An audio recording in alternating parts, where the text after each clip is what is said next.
Hello, guys. Welcome back to another episode of D-Lang programming. Oh, yes, programming in the D programming language again. Today, I have some stuff to show you all. Besides my amazing background, which hopefully is not the reason last episode ended up needing. It's because I'm programming. They think I'm hacking. That's what it is. They think I'm hacking because programming looks like hacking. And they don't want you to know how to hack either. So I'm just saying that's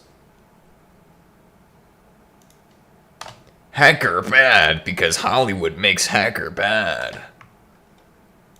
You know what I mean? Anyway, today I'm gonna show you all something cool called GLSL. I'm trying to implement the shaders better, but effectively, you can apply this to a shape and it does stuff. Like, for example, in this case, let me CD to my place first because I forgot to do that before the stream.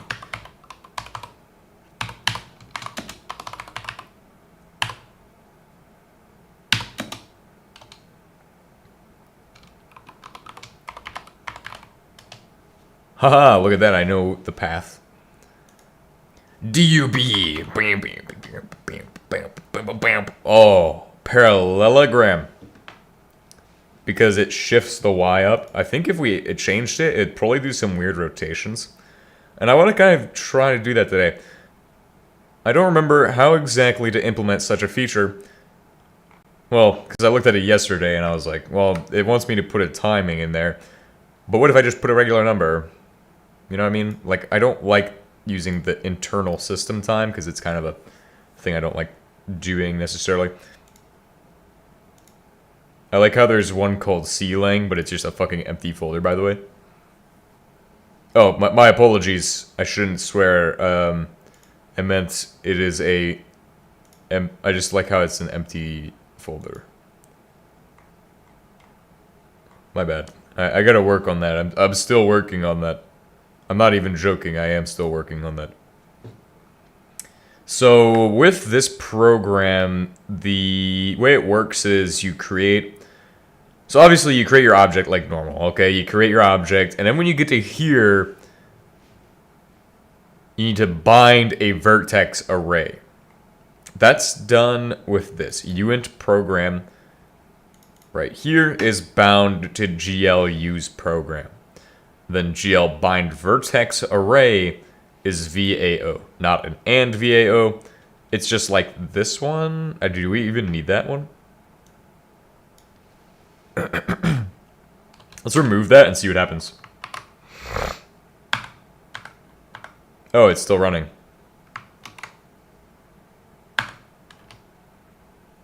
Oh yeah, we still need that one.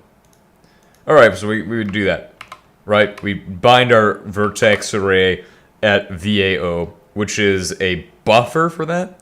So we have VAO and VAO. Those are the two vertex buffers. Gen vertex buffer and gen buffer. That basically is telling your GPU to do stuff to make allocate memory towards the task that this is about to make it do, which is... I mean, pretty much just the rendering task. With GL 4.6, apparently you can use it for GPU tasks. So, like, you want to do big math. Big math is possible. I honestly don't even... Like when I think about big math, I think just, like... Isn't it just, It's just like, what's it called, Probably just adding one number. That's what they do at CERN. They probably just add the number 1 just to see how big they can get the number to be. That's probably why they probably are trying to find the largest number in the universe where they stop getting new numbers. That's probably what they're doing. They're like, oh, that's I don't know, but I figure that's probably what they do there. or something. I don't know what you need to calculate. I can't think of anything that's a good example. But that's like why you would want a GPU for massive parallel tasks. I like parallel tasks. Parallel. It's like if you need to add 1 plus 1 to each other, but you need to do it 1,000 times all at once. So apparently, we can make a square using a different technique. And I think it's possible. Rather than doing this to call two triangles, we take all of this code. I haven't even gotten through the shader explanation, but let me get through that real quick. Alright, so with the shaders, we've already covered that you make the shader part of the actual thing you're rendering by making it use a program, and it binds that to the vertex array of VAO. After you've done all that stuff to create the vertex, the next part is actually initializing or compiling the shaders. The shaders are, I'm pretty sure they don't actually compile at all. As a matter of fact, they're just shader.frag and shader.vert.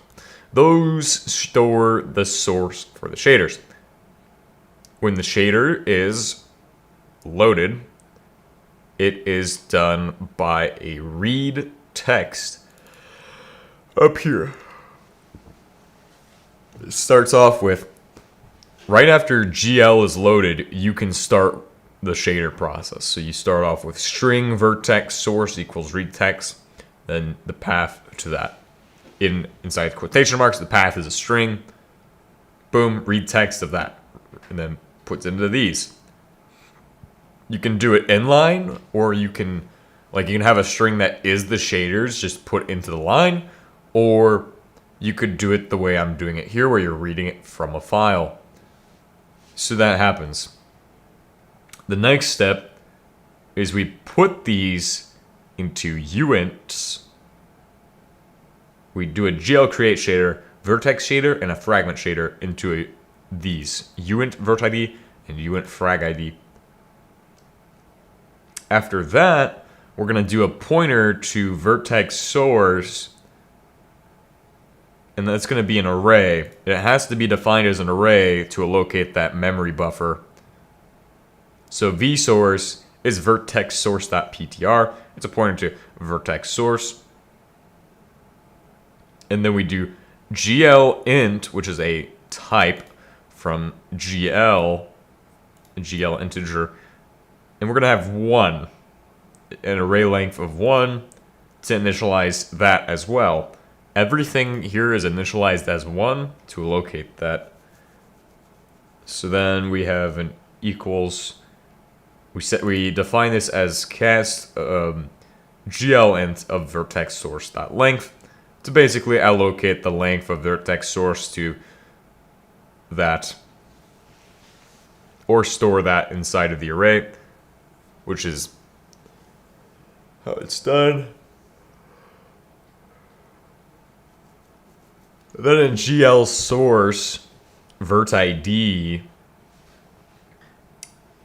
is GL shader source is a function of some kind, and it takes vert ID, which is again right here, GL create shader, and then has a number 1 here,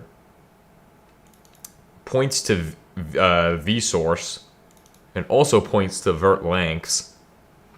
So effectively initializes vert ID to then compile vert ID. And the same thing happens with the frag source pointer, frag lengths casts that, and then boom. The very last step is to then create a program, which is a uint. Uint program equals GL create program. Then it does GL attach shader, program vert ID, and attach another shader for program and frag ID. Then link the program. Now, all you have to do is call it inside of your function that I've created over here in cube.d, we have our functions for triangle and, well, this is technically just common.shape for the module. This is where I'm keeping all my shape functions and stuff to keep it kind of organized. Shaders allow you to move stuff, so we're getting rid of this code. And pretty much caught you all up to speed on how the shaders work, except for how you write a shader is you use GLSL, which is C-like. So this will look a lot like D-lang. I think this first part, the hashtag, is kind of like a shebang, but it's not really a shebang. It just tells you what version of GL, or tells the computer what version of GL to use, in this case 3.3. The layout, location, layout, which is a function of some kind, and then location equals 0 in vec3a position. I have no idea what that means, I'm going to be honest with you. I just know that it sets location to 0 in vec3 a position. And then uniform float time is basically a way of calling time from another program.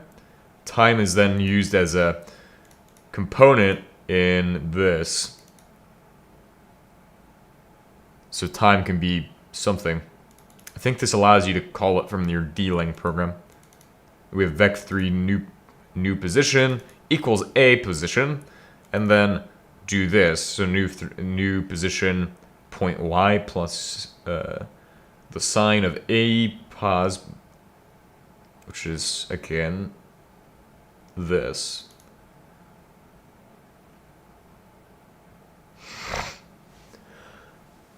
I'm gonna be honest, I don't know anything about shader language. I don't speak shaders, bro. Shader frag is probably the easiest. You literally just set frag color equals the whatever these are.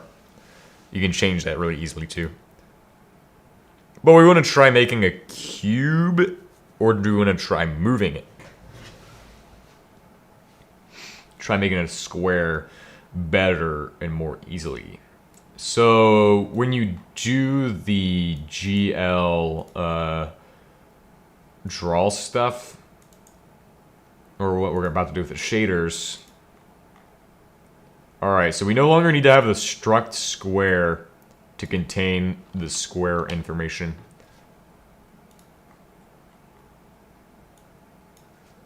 Now we can just initialize it using a shape array. So square is no longer make square. It's going to include a float array of 18 vertices. How do I know this? Because it's going to need 6 inside the other portion. I am 100% sure you can actually initialize a shape using this. See how it says this, where it's GL draw arrays? Well, it has this 3 here. If I swap this to a 6, that might do something. Now, we also need to do some other things first. We have GL vertex attribute pointer and a bunch of other stuff. And I don't know what that means. So what I'm going to check the documentation for these things. Because I'm sure it will be very easy to find. Bro, I don't want no brave targeted advertisements. At this time, I'm good on those. GL draw arrays instructs to render 2 triangles. Exactly. I knew that shit would work. Because it renders triangles based on the amount of vertices. So, if you have 6 vertices, that means you're rendering 2 triangles. Now, my question that I really am curious about is this. What does this do? Paste.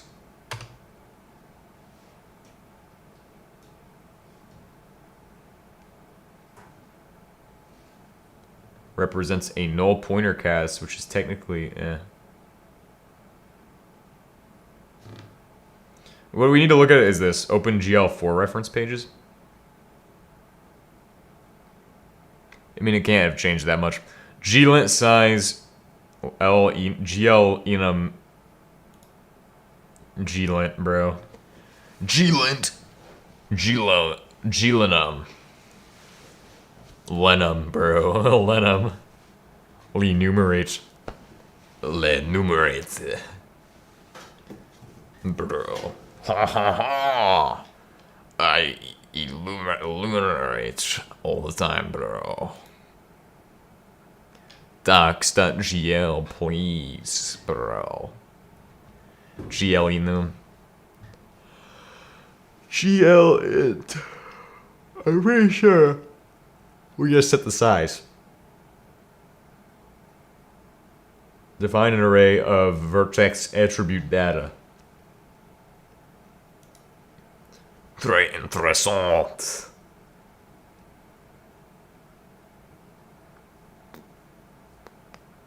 Beep beep. Beep beep ding ding ding ding ding ding ding ding ding. Size is a GL int. So the size then is 6. We're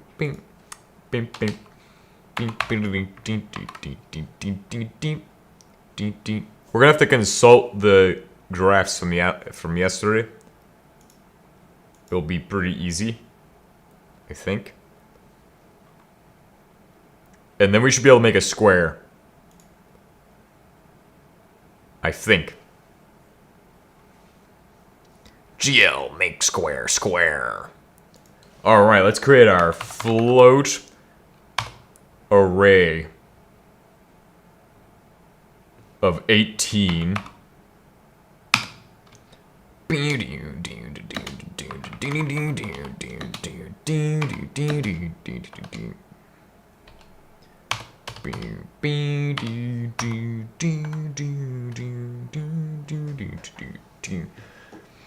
Alright, let's think about this for a second. So the top corner is -5 on the x, and it goes xy, so -5 on the x, -0.5, comma, 0.5, which means it's on the y 0.5, comma, 0.0. That means on the z it is nothing, comma. Next step is to space 0. Is that legal? I think that is legal, but I don't want to try. I don't want to try my luck. 0.5, comma, 0.5, comma, 0.0, comma. That's going to create a line that goes across the top from -5 on the x to regular 0.5. The next one, we need to go to -0.5 and -0.5. The reason I know this is because that's going to be directly under the original one right here. That will create a 90-degree triangle for that.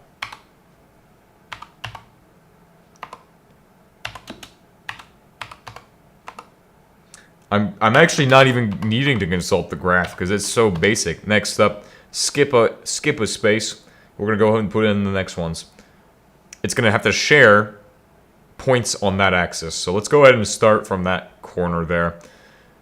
-0.5, comma, -0.5, comma. Oh, you know what? We can actually space these out. And then 0.0. Next one will be negative.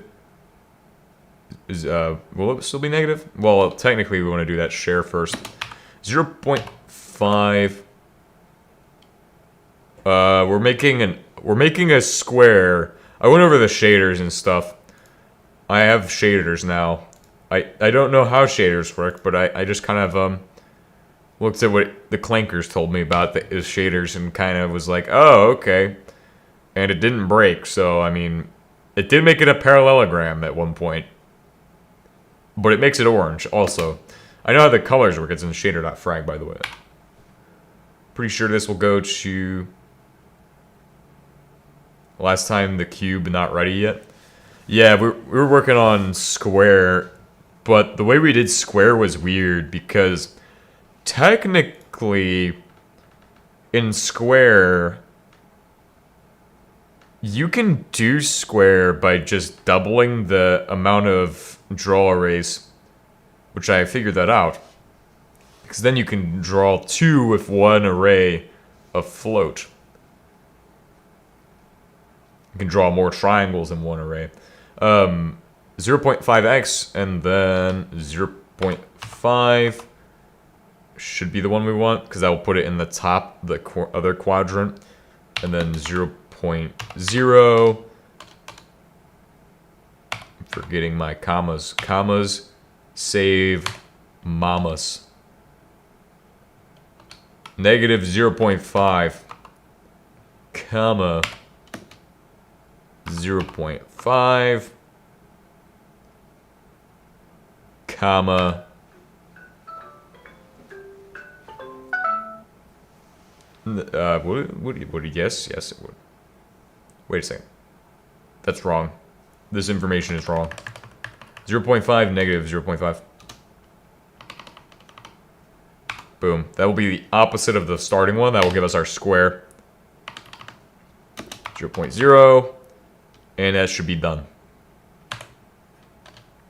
That is the world's greatest declaration of square. Now we have our shaders and all of that. Let's try rendering square. Oh, I failed. What did I screw up this time? Does triangle still work?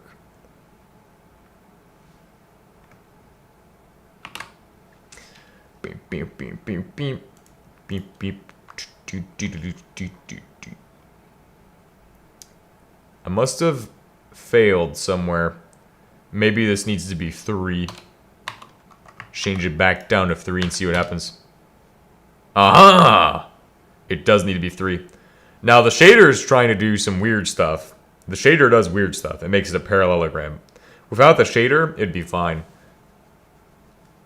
So that's cool. So yeah, we got our triangles. And apparently vertex attribute... that was the easiest fix of all time. I'm going to be honest with you all. I don't know how that was so easy to fix, but apparently it was. Now let's make those shaders actually work. Can I change the point of view? Not yet. That'll be the next thing I do after shaders. I get them to work.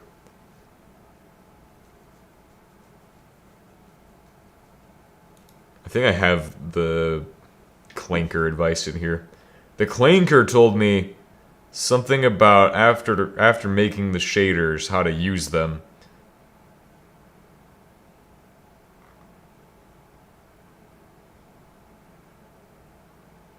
Yes, it checks the compilation. So like it gave me shaders that work. Wait, how does it do it? No, that's not it. It does there's always error checks. I don't even include those in my code. Fuck error checking, bro. It's on the user to figure it out. End user, right? Figure it out. That's the end user agreement of TH3 Fish.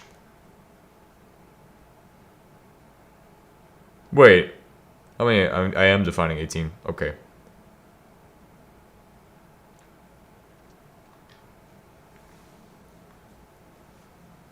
I think that's how it works. Yeah, I'll pull this up on that other side. Let me see. Oh, right here at the very bottom. Whoa! This is like all the Clanker telling me how to do this shit.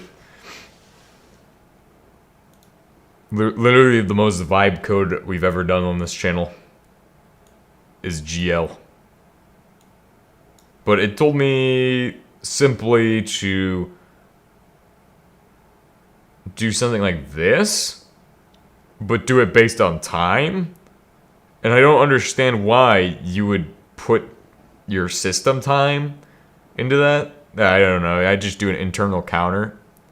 I want to see what happens if I put an internal counter in there that does it for the sake of doing it, right? Yeah.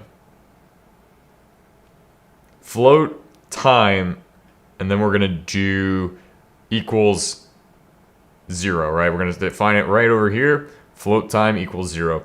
Then we're gonna put float, so it does the GL buffer clear, does GL use program, which is gonna be inside the cube. And then send the current time to the GPU happens there. So GL uniform 1F, which I think references shader vert and says GPU, or basically finds this, right? Because this is the only instance, so it would be GL uniform 1, and it's a float called time.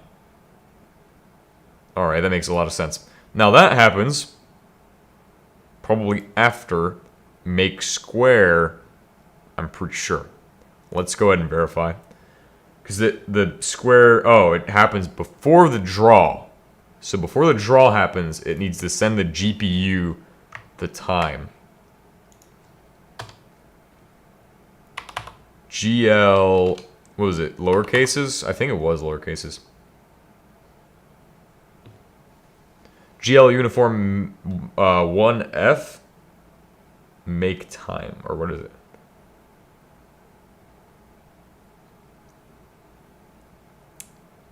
Oh, here it is. GL uniform 1F.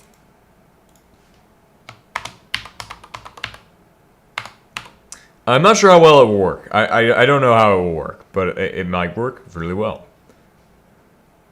GL uniform 1F, and then how do they define the parameters for this? I can't remember that at this time. Just sends time and current time, because they check inside of the shader. No, in the next port. In the next part, they check here for that. Or no, I think this is just some weird shit they're doing. Time. Okay. Well, what does GL uniform take then? Just time? So why not just take one float? We'll just give it time. So it takes time from the original program. And the time will be... will happen at the end.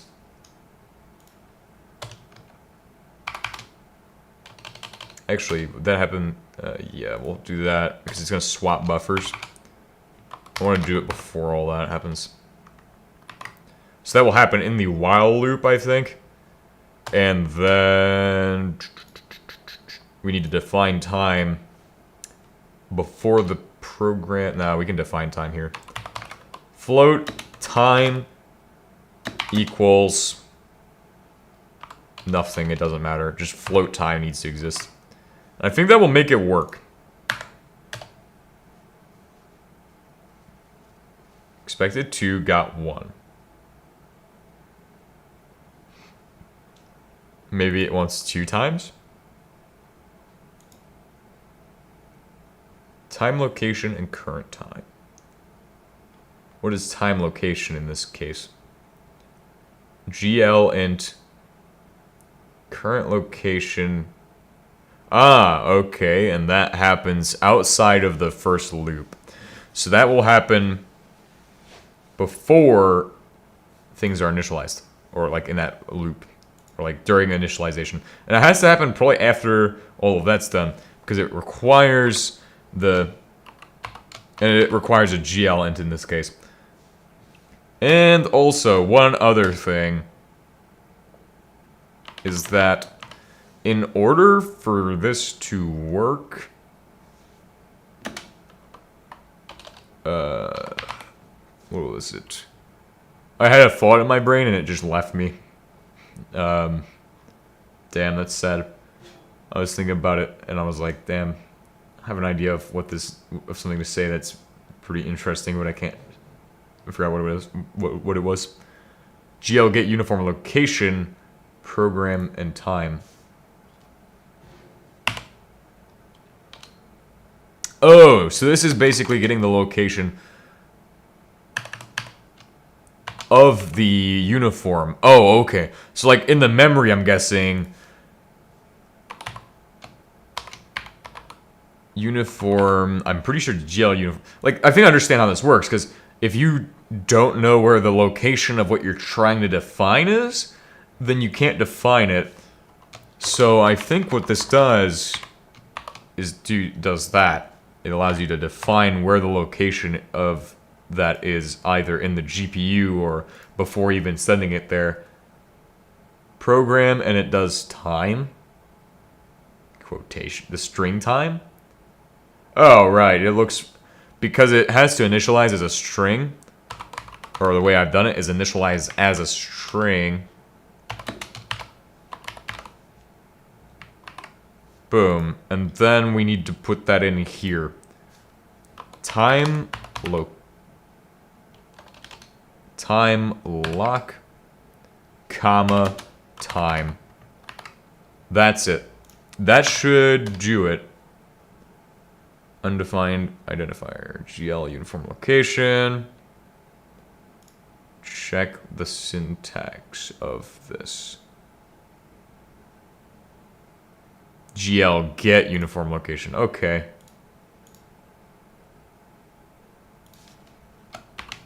That's my bad. And that should work.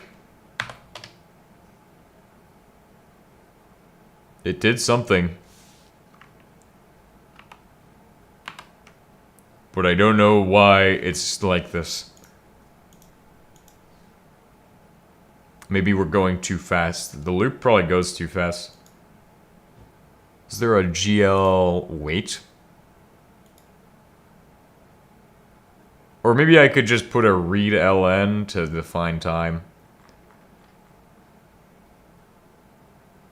That'd be a bad idea. I don't like that.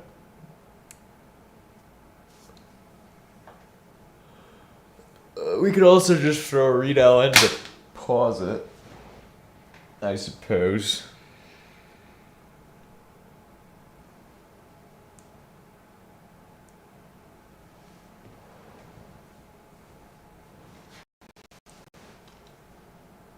Let's see. So, I mean, I got to load with that. That's pretty good. How does that work, though? Because that shader... So it adds time to that, but it multiplies time by 2. Honestly, time times 0.1 would be a fabulous thing to do. I'm pretty sure that defines how it moves. But it doesn't render it.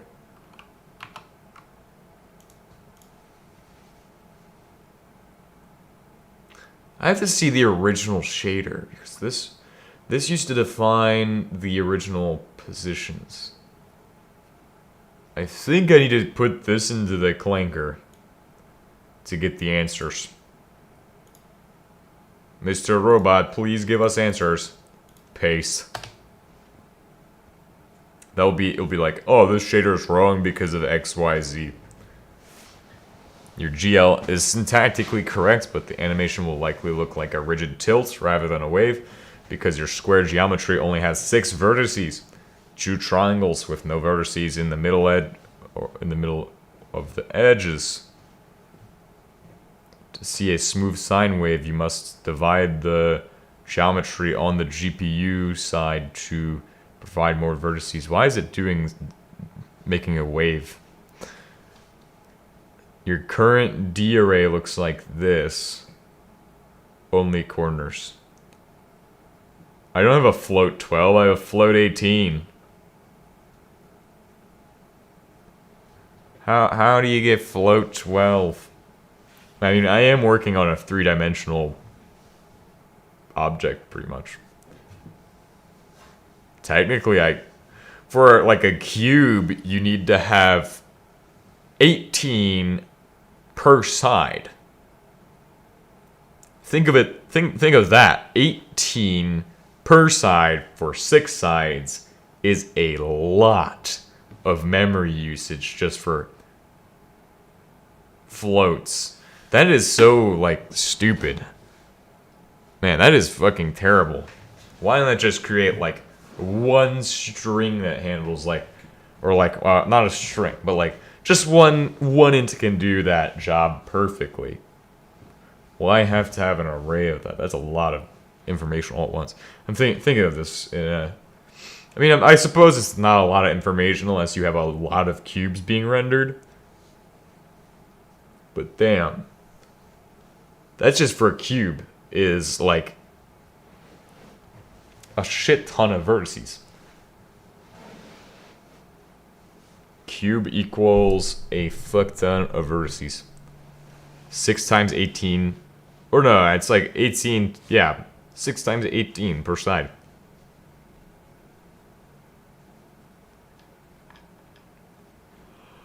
I'm not trying to make it do all that. I'm not trying to make it do all that.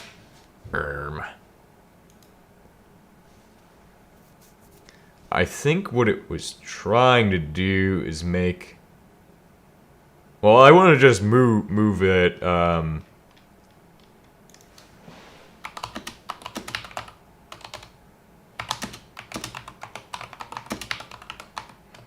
How to make a square move. Vec2 offset.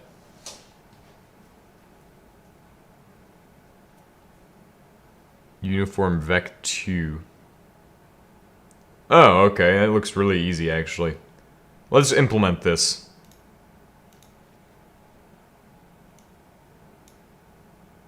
Get out of here. Make it tiny. So we're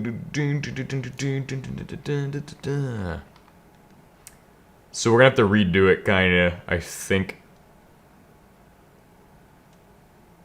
I think we kind of redo this. So uniform vec2 is offset. Okay, so uniform vec2 offset.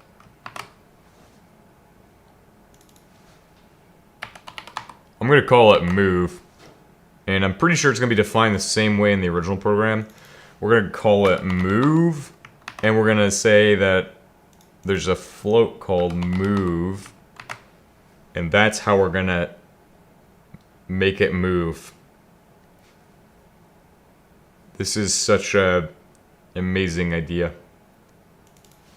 Plus move and move and also move. I'm pretty sure shaders are like the hack. So that way you don't have to define all of the vertices moving on your own.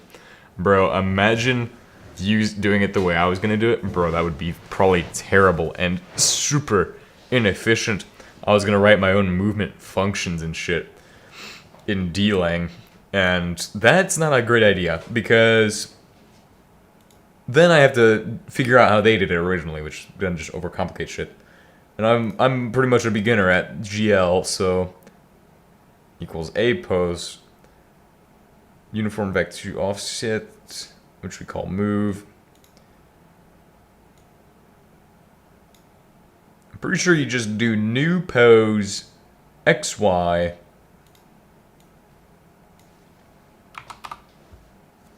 equals move. Oh, I think you can define whether it is the X and the Y to move it. GL possession equals vec4, new position, and 1.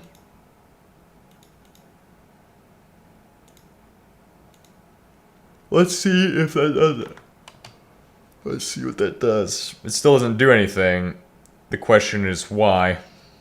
I think we can get the answer from a previous look at this. Scroll up a bit. So when I was trying to figure out how to get the shaders to actually work, it had told me a bunch of stuff. It was a lot of troubleshooting yesterday. Look, I've never messed with GL before, okay guys? I swear.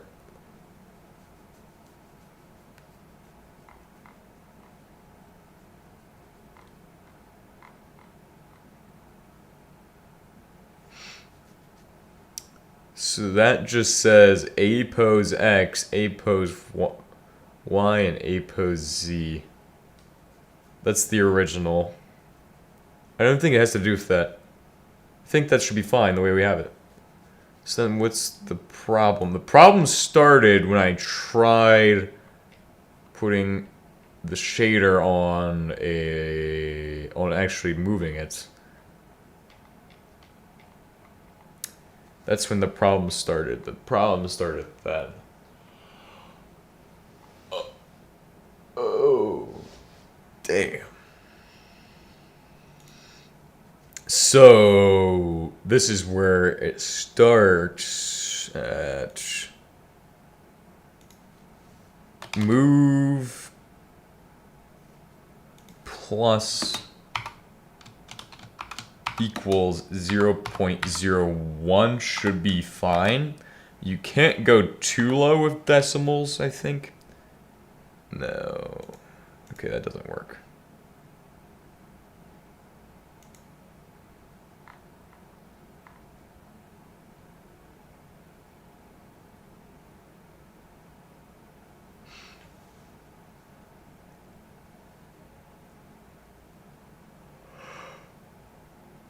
Why do they use time?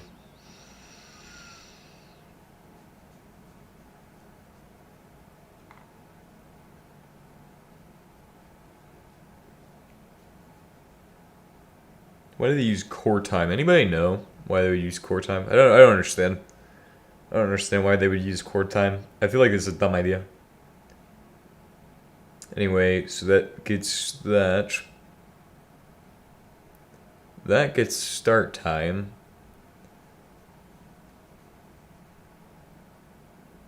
But I had trouble getting these to work yesterday. Create my own time system, huh?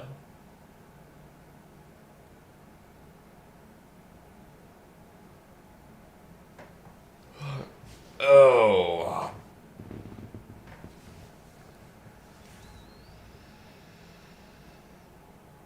They got position X equals that. Time is speed and radius for circular motion. Well, I just want to move it on the x-axis. Let's try pos x. Right, that's what it should be. Yeah.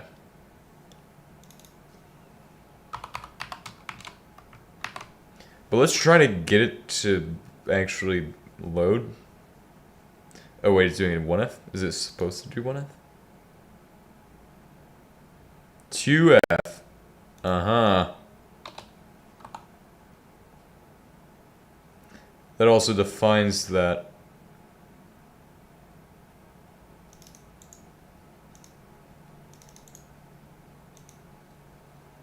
Okay.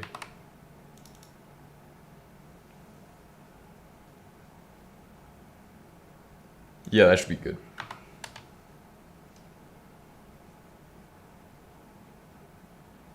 Not callable using types int and float. Okay, well, what is GL uniform 2 int F even? GL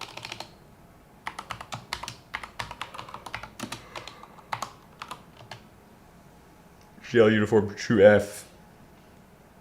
The 4 docs are usually correct for 3 sometimes, but not always. G floats. The original one. Int for location. Requires 2. 2. Okay. Oh. I understand. Vec2 means it needs... this is an assumption, but Vec2 versus Vec1, right? The original one we had Vec1. Vec1 is just moving 1. Vec2 defines 2 potential movements. So then I can also have pos y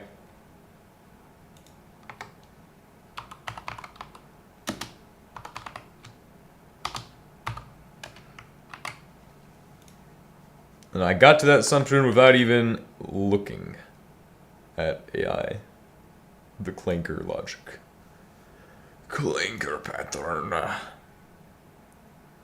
But why is it not rendering? Is it because that happens before make square? So I should make square and then define the movement? That's probably the easy answer to the problem. Although I think... Why doesn't that do anything? Okay. Let's try removing that. Or let's try...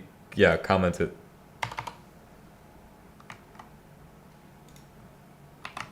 Try that out. Okay, that doesn't have... That's not the point of error. Unless... the program...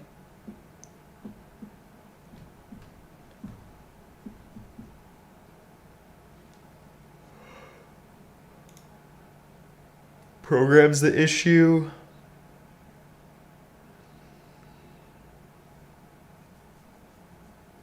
Needs to be a Vec3 probably.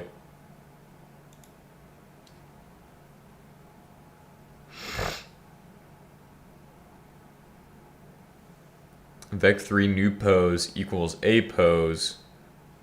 Okay.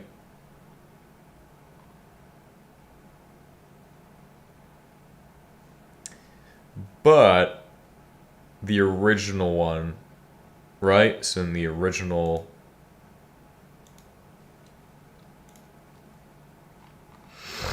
Where was it? Actually, I might even have a screenshot of it. Hold on, let me look.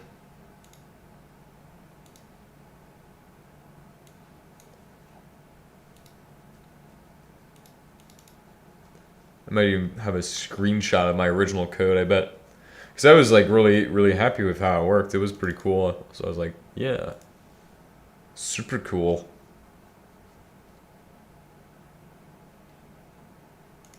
I was learning so much.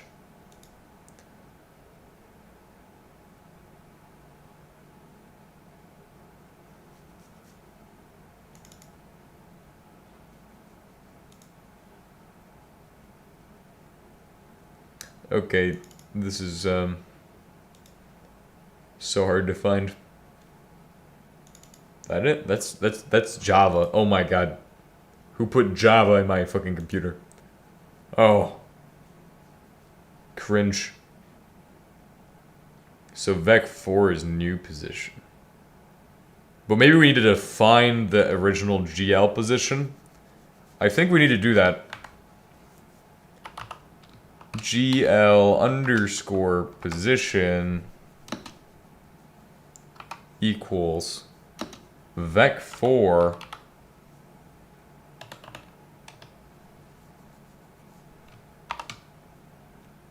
and it ends in 1.0. Oh, I remember how to do this. It's just pos X. Or no, it's pos.x.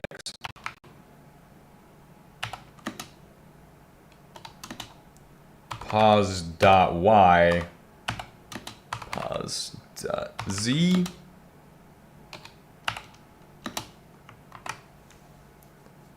Okay, and then I think that's how that was.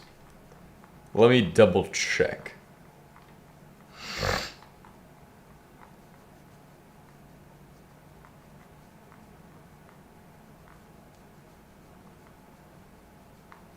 Implementing the shaders.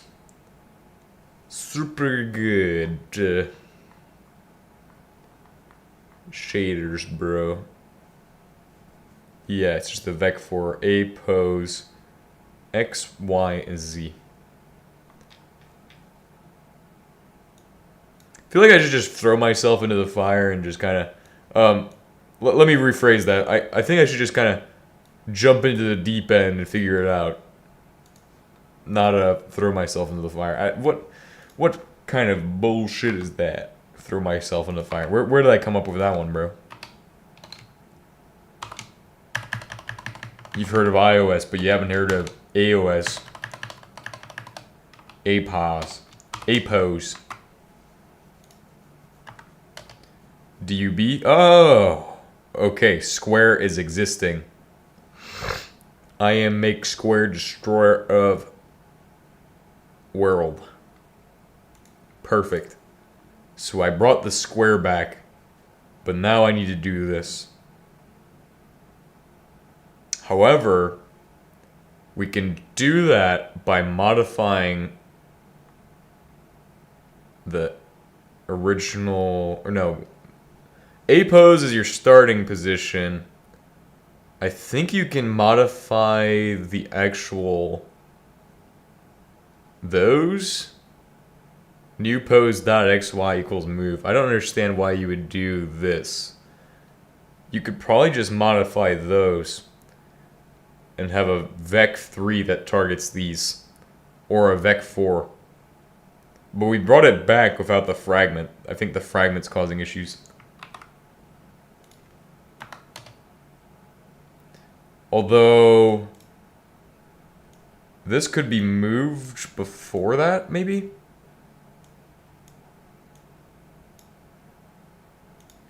I do like this. Nope. Okay, so that does not work in this case. You still need to make a uniform. And then I guess we could try doing A pose plus move. Pretty sure the vec4 just defines that. Let's try that. Uniform one, vec1 move.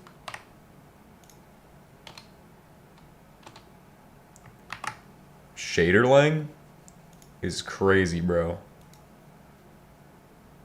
It didn't make sense to me until I started actually messing with the shader on this. Like, I had a shader app on my phone and I was trying to learn shaders, but bro, shaders are simple. I think. Okay, that could be faster if it's doing anything at all.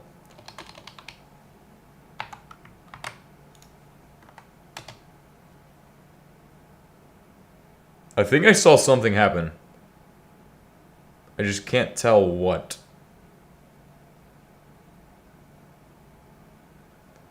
Or I'm just suffering from why rectangle, not a square? Well, it is a square. Or it is a rec... That's a good question. Was it a rectangle yesterday? Did it multiply itself or some shit? Well, I think it was... I think it is technically a square. Bro, I don't even know. I'm just trying to learn some GL, bro. Oh.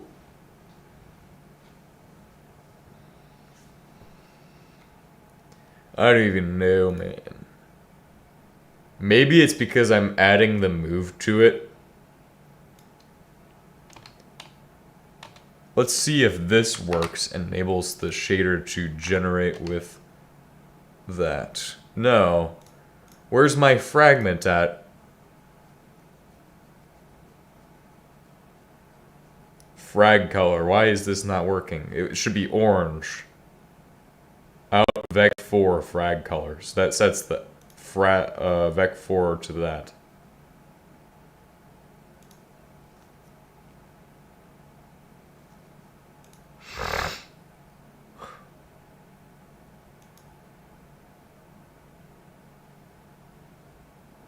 What if I set the location to 1?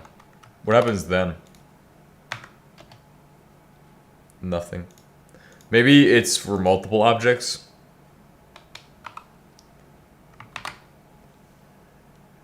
Uniform vec4 move. No, vec4 requires 4 arguments. I like how there is a vec4 available. So vec2 move. That defines the positions. What if that's 0.5? Oh shit. Soy Jack jump scare right there. Bruh. Bruh. Just wanna hit Control S and then Soy Jack jump scare everybody.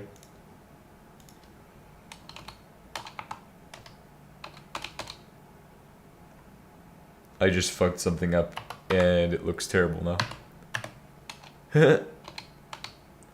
Bro, this is not C-Lang if it does not end in a semicolon. Yeah, I'm kind of curious why it's a rectangle, but I think I know why. I think it's because it's made of fucking triangles. Whoever decided triangles were the greatest thing for geometry is a terrible person. But they're not wrong. Geometries are pretty cool because you can make any shape from triangles. That's what I learned in geometry class when I was in high school. Let's go ahead and open up the whiteboard, please.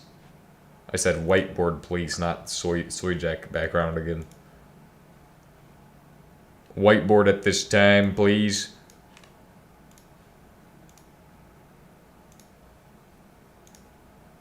The answers are simple, guys. I need to actually get a better whiteboard app.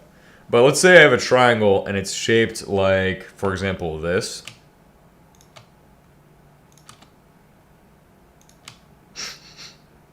Alright, so I have this triangle, right? I can take another triangle from that corner and make a rhombus. And if I take another triangle and I go, let's say I want to make a hexagon, right? Or, yeah, wait, hexagon? I don't know. Pentagon, right? Let's make a pentagon. Boom. Can take a triangle like that. And I think you can get it done in another triangle that goes like this. Takes only 4 triangles to make that shape.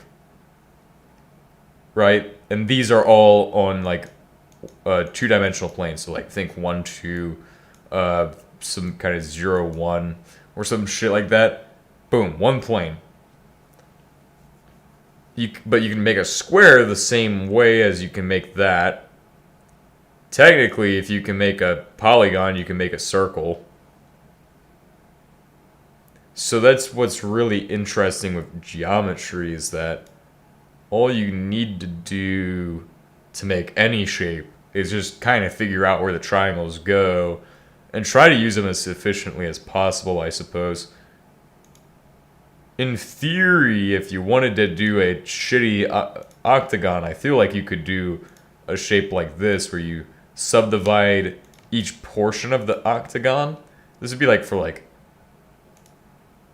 if you wanted to do it badly, you can still make it from triangles, but you can make it really shittily. If you want to. I mean, triangles just seem to be like an overpowered shape, honestly, now.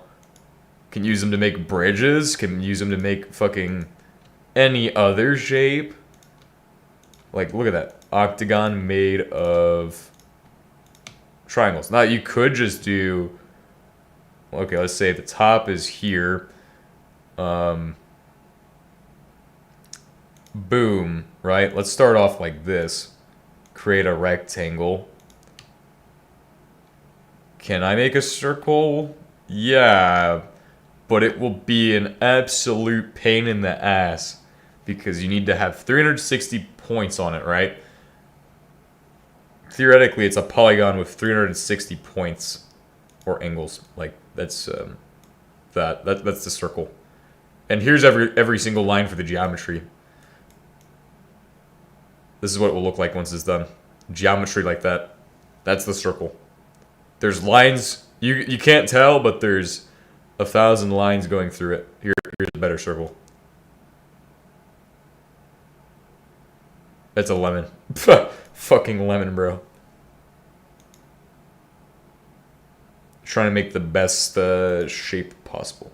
Actually, I do know how to do this really well, I think. So you take this, make a line like that. Now my sizing's really weird. Okay. Boom. That's a hexagon almost. Obviously, the minimum amount of shapes is you start from this point and you go out from it. But it's also pretty lazy too. Then boom and boom and boom and boom. I'm pretty sure, no, that doesn't qualify. Because that doesn't meet the standard for a octagon, but that's now this is an octagon. So I got 1, 2, 3, 4, 5, 6, 7, 8 sides. Pretty good. In GL, you do the same thing pretty much. Well, actually in GL, I feel like, let me go ahead and do the correct answer, because that was a shitty way of doing it. We have a corner here. Actually, you do the long one first. Boom. Boom. Boom. Boom. Boom. Boom. Boom. This is also how you would make a circle, too, if you made a circle. That makes that side. I think that's... Yeah, that would be the angles you need. Now you do another one. Boom. Boom. Boom. Boom. Boom. Like that. That's an octagon, technically. That's got 8 sides. If you did a circle, you start at the center of the circle, and then you render the triangles from there. I think that's how they do circles. So you have a line, you have another line, a slightly less angle, have another line, slightly less angle, another line, and you just kind of go from there until you have 360 sides. Since it has 360 lines of symmetry, it also has 360 sides. And that creates a circle. Eventually, if you can make 360 triangles. if you hate yourself enough to do that, I suppose. Look, geometry is amazing. But actually, that begs the question, does an octagon get made the same way? Can I make the octagon in a similar fashion? I'm pretty sure I can. But how many triangles does it use? Because I feel like the other method used less triangles than this does. Because that uses the minimum amount of triangles. Although, how do they do it geometrically is the real question. Like, in actual geometry, I can't remember how they taught it, but it was different. Because I don't remember them doing it in the most efficient or least efficient pattern. I mean, technically this is an octagon, but here's what I'm gonna say is we get the eraser, bro. And this stuff does not exist anymore. Boom. That is a perfect octagon. Example. Those don't exist. And then you have 8 triangles are required to make up the octagon. So the square requires 2. 1, 2, 3, 4, 5, 6, 7, 8. Oh, interesting. So when you make an octagon, it should only take 8 triangles. Let's see. 1, 2, 3, 4, 5. This one takes 6. This is the superior method, but it's way more complicated because you don't start at the center, I think.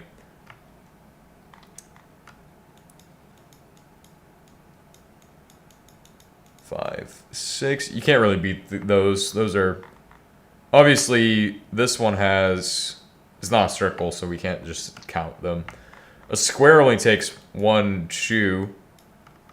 And this one is the worst, which takes 1, 2, 3, 4, 5, 6, 7, 8, 9, 10, 11, 12, 13, 14. But it also is because you subdivide triangles for whatever reason, which is not necessary. But if you needed that, honestly, if you needed to subdivide the triangles in such a manner, you'd probably just create x's instead and have it subdivided into squares of 4. So that's why that's interesting. And for the hexagon, obviously, it only took 4 triangles.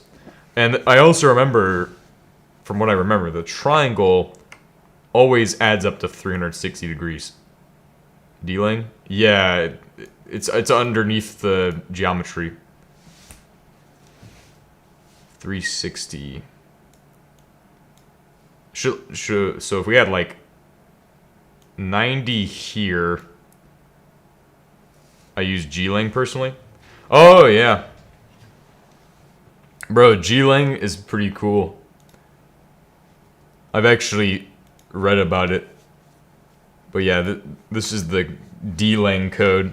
I've got OpenGL working with D-Lang using BindBC, bind better C.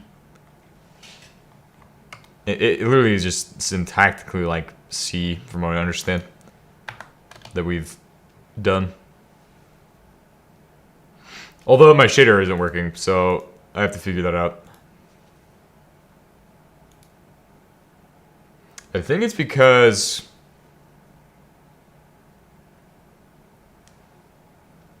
maybe this needs to be done differently. Why is this over here? Is that in the while loop? Maybe I should put this in the while loop.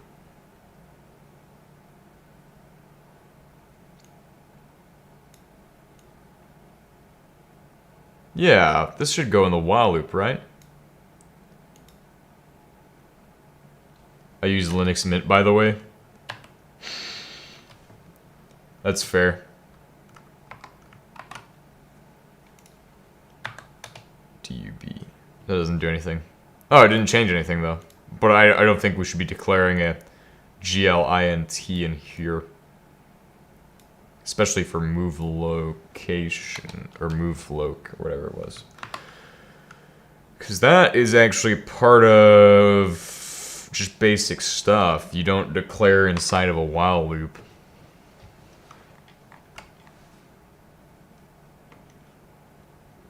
So we got GL uniform 1F.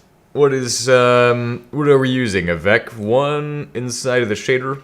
It's a vec2 now, so we need to be using a 2F. And then I think it needs to have the position Y added again. But we've determined that it's not got anything to do with this code. Potentially, it's just a problem with the cube. Or the square.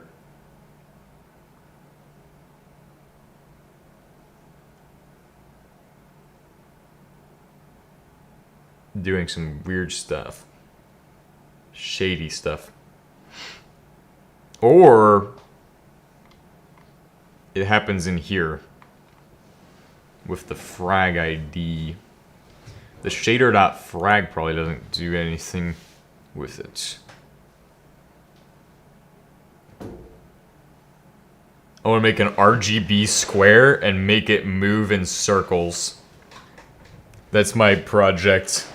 I feel like my ultimate end game for this project is to make a RGB square spin in circles. Actually, I might even make a cube And then put a chud texture on it, bro. Or the microwave one. But I'm not there yet. I don't know about that. A pose that X, Y, and Z. Obviously, vec2 move doesn't do anything at this time. Maybe that's what I need to do, is remove uniform vec2 to get it to where it was at the first time. Let's see if that does anything. Oh, right. Oh, right. I didn't declare float pose Y. And I didn't do... This technically needs to not be like that. It needs to have the uniform vec2 move.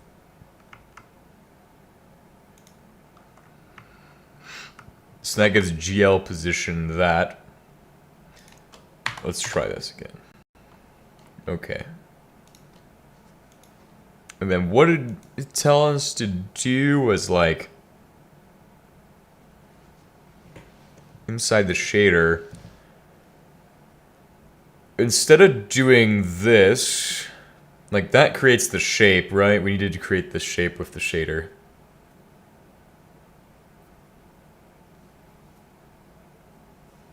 I feel like there was more to the code that we're missing.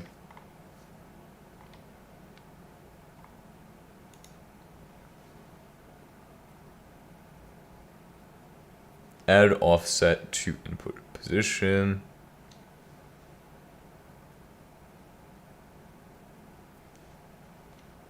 Okay, so that would be basically doing the vec3 stuff again. Vec3, which requires 3 of the thingies. Vec3 equals vec3 new position equals a position. So vec3 declares a variable basically called new position. Okay. And then says that's equal to a position.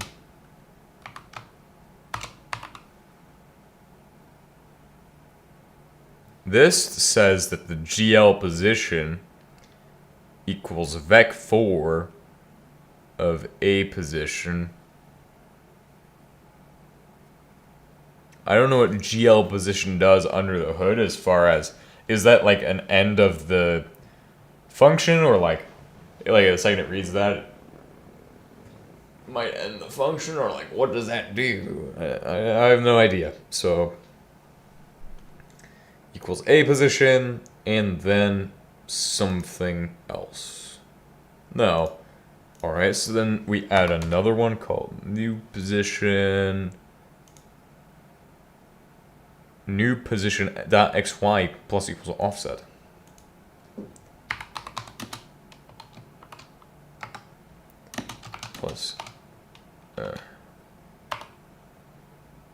Plus equals x, or what is it? Dot x, what is it? Dot xy? Yeah.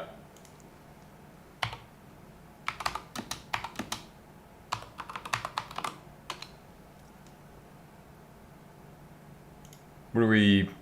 I don't need this anymore.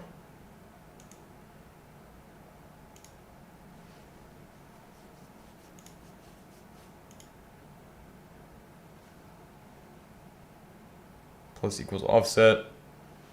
And then the GL position equals the new position. However, wrong, I think. I think that's wrong, because you can't update the X and the Y position without the Z position probably needing to be updated, but we're not there yet because we're just working on a 2D level right now. New position dot XY equals offset, which was supposed to be this, so that's actually supposed to equal move. Wait, but uniform vec2 offset is something else. Offset is no variable. Offset's a function, And that's why you should probably be better and reference this better. You know what I mean? Instead of just going and doing your own thing like I do, bro. Let's try out the actual code. Damn. Man, I really wanted to try out my own take on how it does it, but I think there's just a standardized way of doing it, and the AI is just referencing that shit way better than I will ever be able to. Well, actually, for now, but once that, in like three months, bro, I'll be an expert at GLSL. I'll be telling you about all the CUDA cores and what have yous, or something. I don't fucking know. What am I, a nerd or something? I don't know. New pause, and then comma 1.0. So new pose is a vec3, which means it's got 3 things in there, which means, okay, I believe that. Yeah, something. I have no idea. Those are like, oh, and it needs a semicolon. Why wasn't I putting a semicolon? Who can call me stupid today, guys? I can also call me stupid. Oh, okay, it's not there yet. It's close, but we're not there yet. We're missing something. We're missing something. What are we missing? Float position Y, float position X. Shader.vert. Well, I'm trying to add an int to it, so 0.1 probably is a better idea.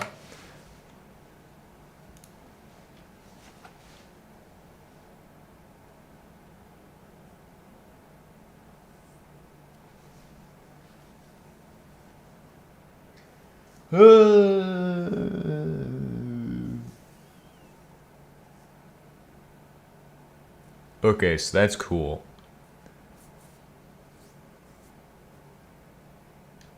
They do use the time stuff here.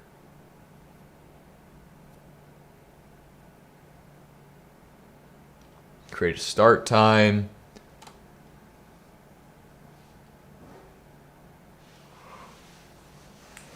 I see. They create a circular motion using floats inside of the loop. Or out, yeah, it's inside the loop.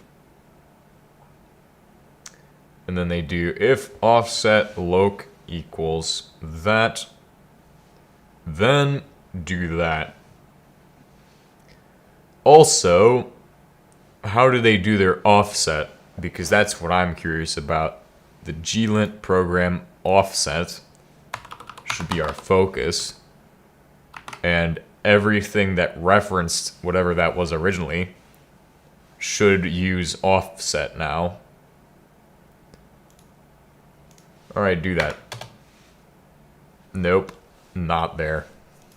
Damn. I don't know what this is going on about time for, because that shouldn't be an issue. The loop is basically a timer. It counts up infinitely. As long as we increment, it becomes a timer.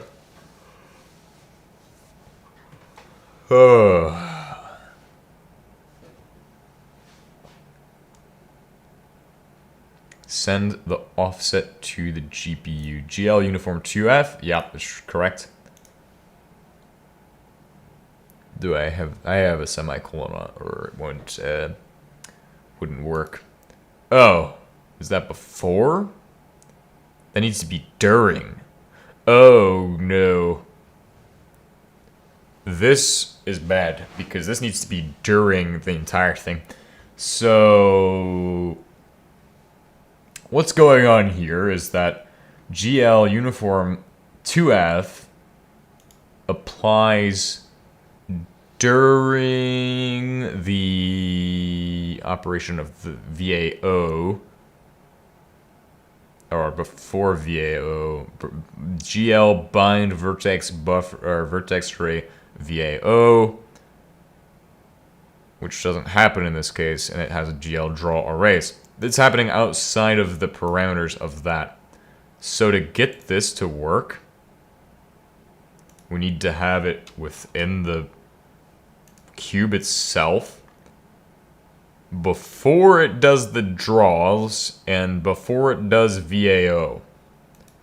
So essentially needs to be about right here to create that. Now it needs to take moveLoc, pos X, and pos Y, which are floats.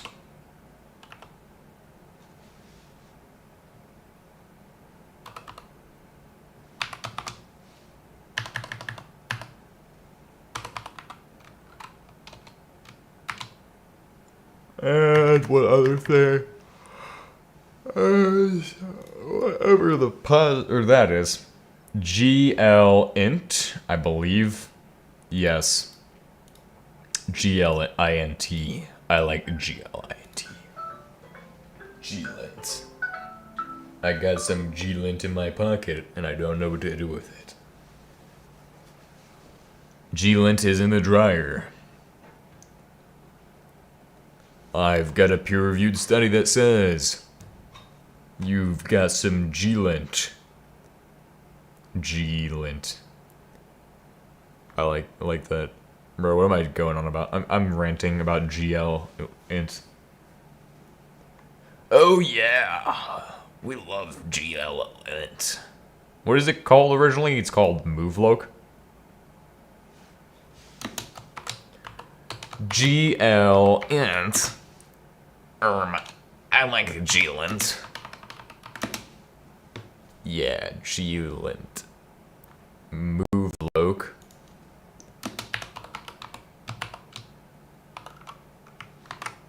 Boom.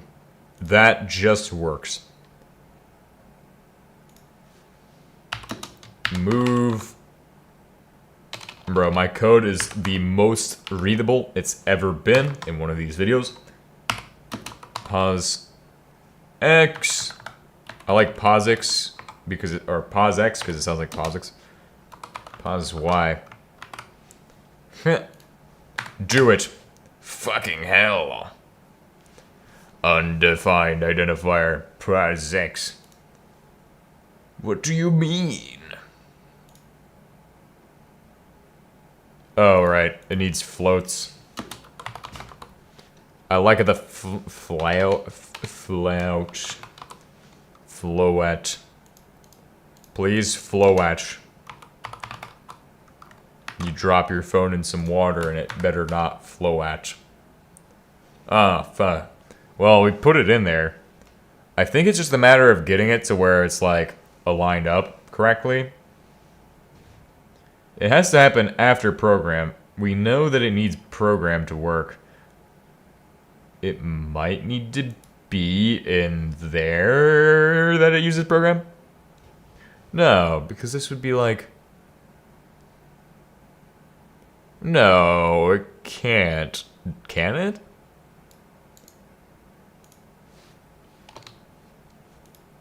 So if I put this in cube.d before I do my GL uniform, is this potentially gonna make it work?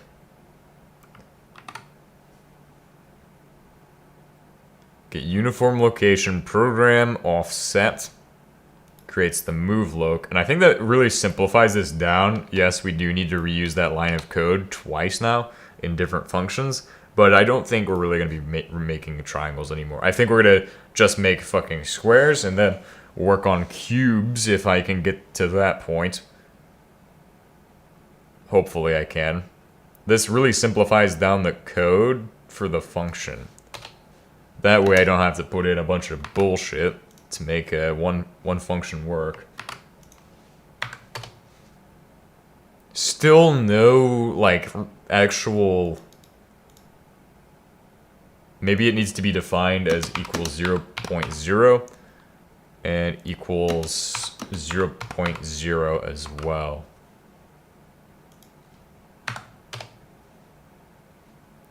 Still nothing. Okay.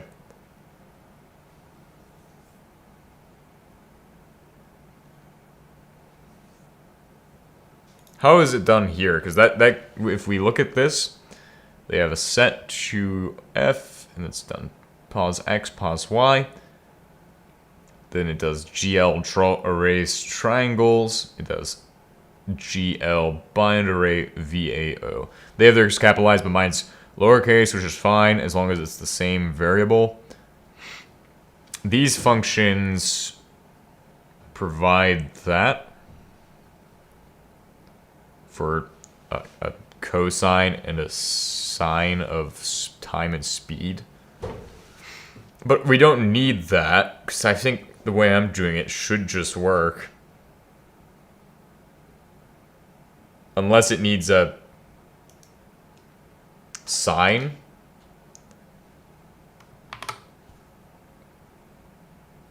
Try that.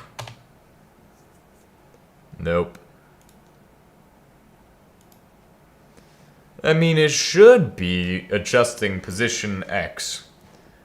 Does it need that to be like 1 instead? Like these need to be 1.0. Try to get at least to render at an offset at least. No, it doesn't even generate a shape at this point. Maybe it's the clear color. Clear GL color buffer bit. Clear color. What did they do? GL color buffer bit.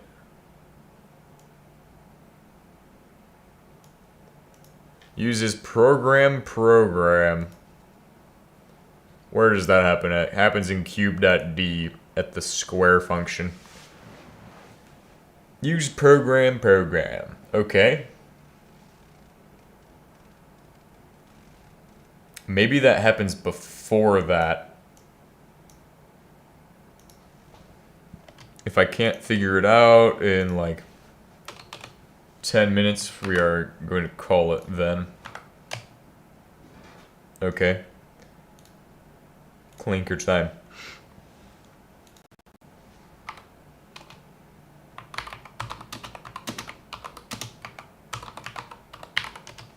Shape is not appearing.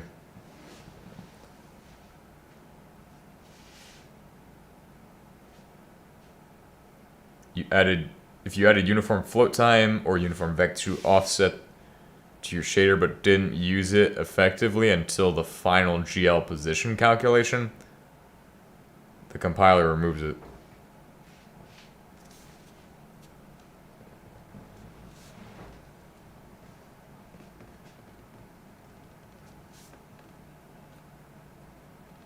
GL get uniform location returns -1.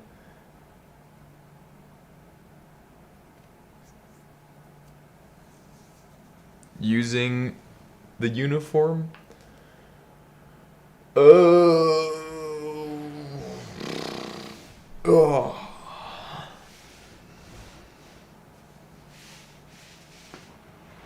Must be used in calculation.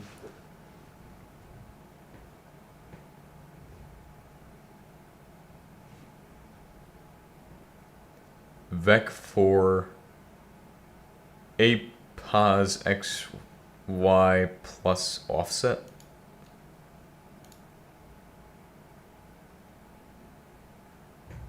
We could try that. So this is vec3 new pos equals offset. Let's stop doing it this way. So we have vec4, right? Then there's, it said vec2 offset, yep. Void main contains GL position equals vec4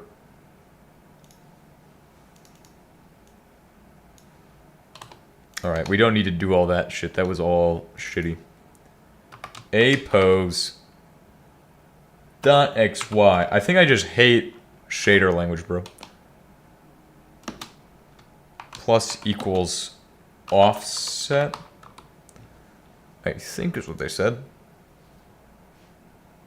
Or plus offset.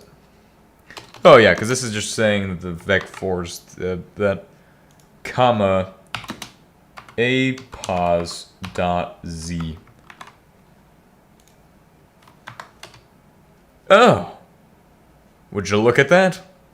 It is adjusting. It adjusts. Okay, we've got an orange square that works. Very nice. Next step. Super simple. I think next episode we'll try to implement their time system.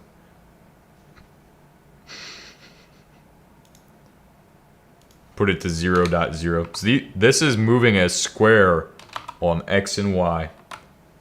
Maybe next episode we should mess with viewport, maybe? So I can create a square game? Question mark, question marks, question marks. Hell yeah, guys, we have finally done it today. Pos X. What? I figured it out, man. Figured out that one. We'll make a new goal is that I have 10 minutes to solve every problem. 0.01 semicolon. So now I want it to like just slowly glide across the screen. The screen. Whoa! Holy shit. Okay.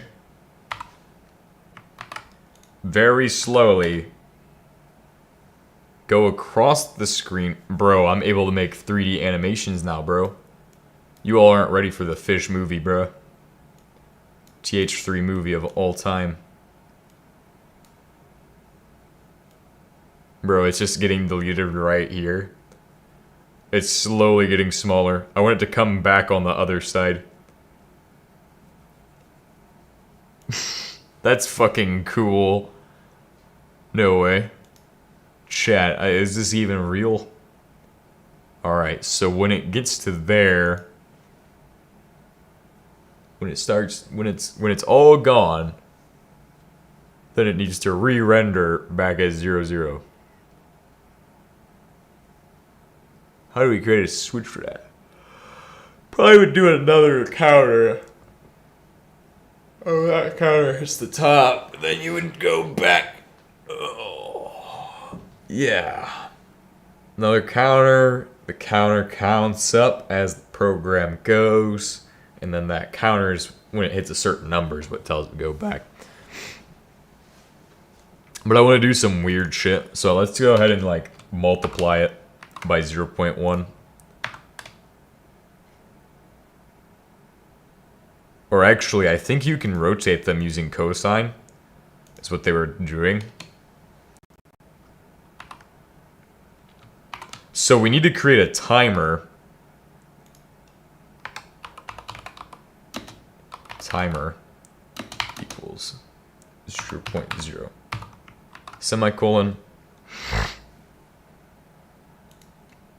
And that timer is going to be incremented on each loop.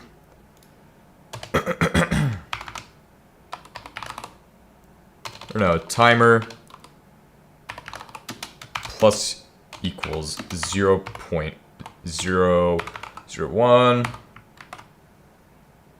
And to do their function, they set x to equal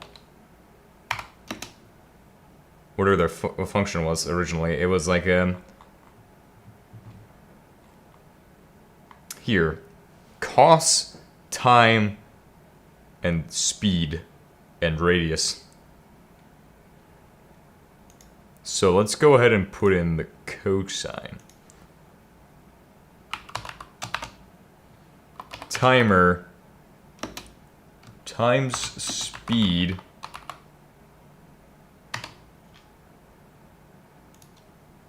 and then we need a float called radius.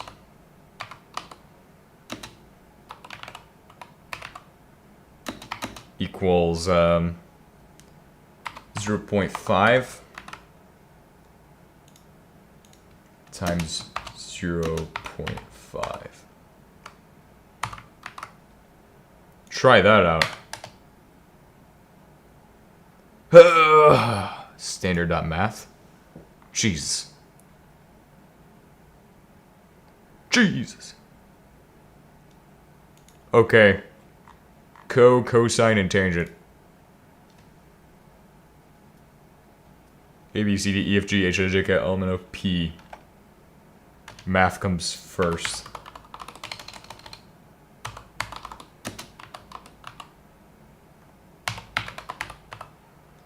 Oh, you know what it doesn't come? Doesn't come first.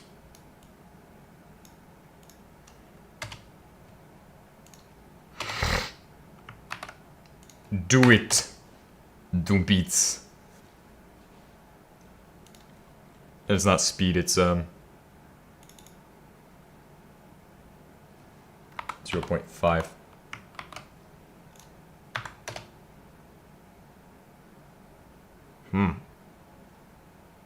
Wow. How do they define speed, though? 2.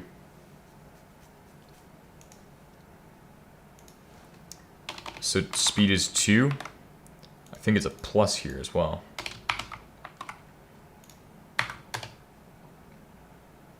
What? What is it doing? Whoa. It's slowly moving to the other side. And then it's gonna go to the other side. Yeah. What the heck? So then on the... I don't Math nerds. What the fuck is this?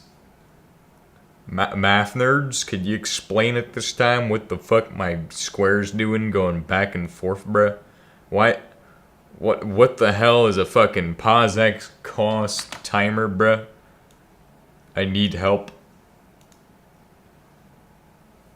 Please explain, math nerds. You now need to explain to me what the hell this is. At this time, I've been defeatified by the mathematics.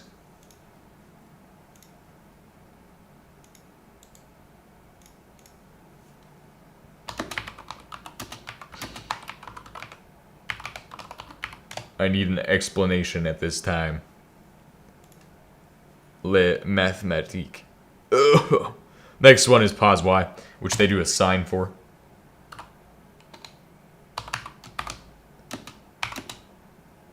Sin.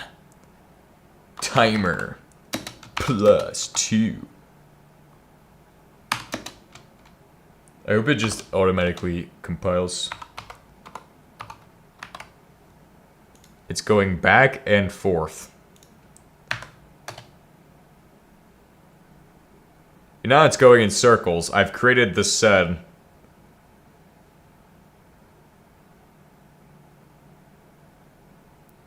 Whoa.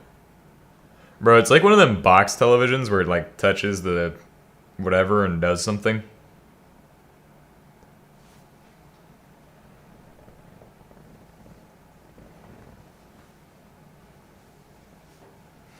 So if you wanted to... I wonder if speed needs to be faster, honestly. Speed needs to be like 2. Speed is not supposed to be +2. Let's make speed higher.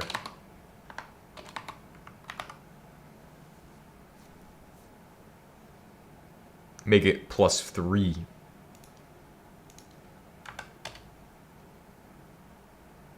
Nah, that's fucking slow. Make it +11.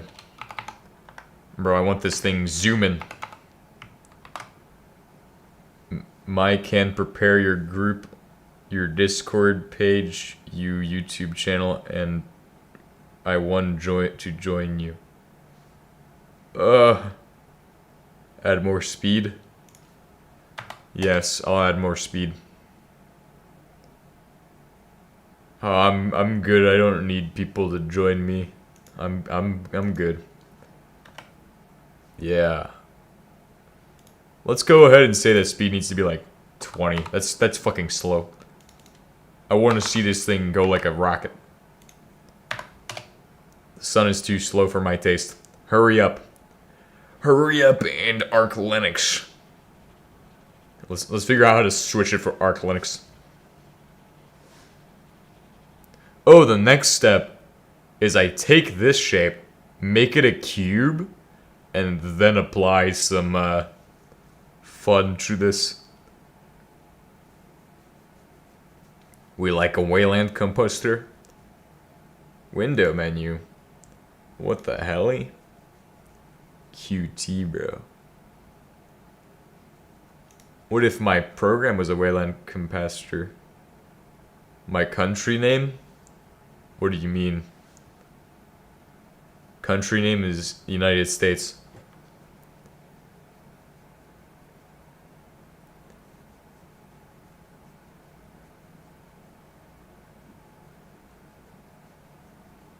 $20 doesn't do anything.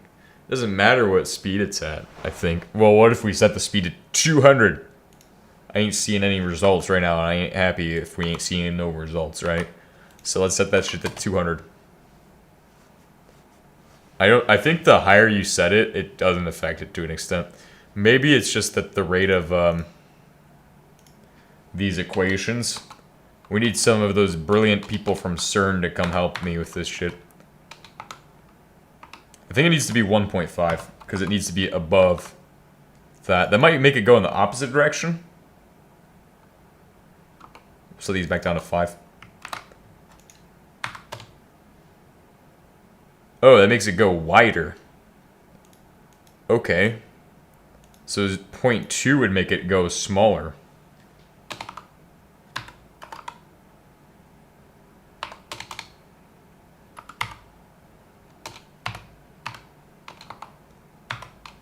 This is how I do math, guys. I just kind of figure it out on the fly.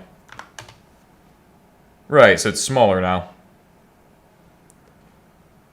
To make it go faster, we increase time.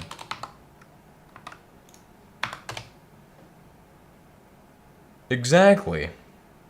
Uh-huh. These don't matter, so these can be just +2. This can be plus 0.5. As long as the time is fast enough, it will go.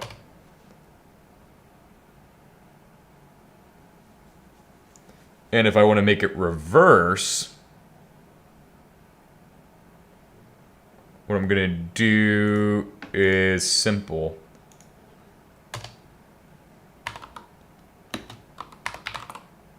Equals, or, yeah. Do an if statement, timer equals 0, equals 1, then reverse.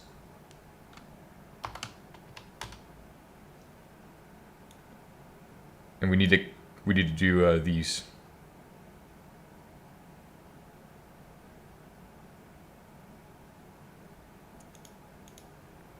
I have no idea what you're saying, man.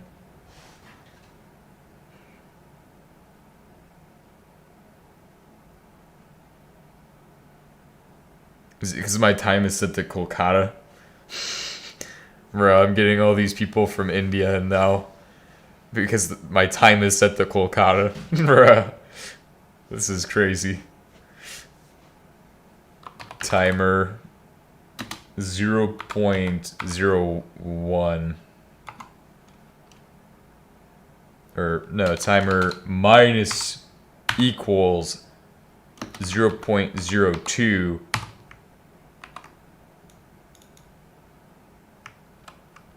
Bro, this is going to become a physics simulation before we know it. Before the end of the century. Else, conduct the timer. This might actually slow it down because it has to do that check before it can do the timer. But I don't really care. We could also just do ternary operators, which I haven't done in a minute. But those aren't hard either.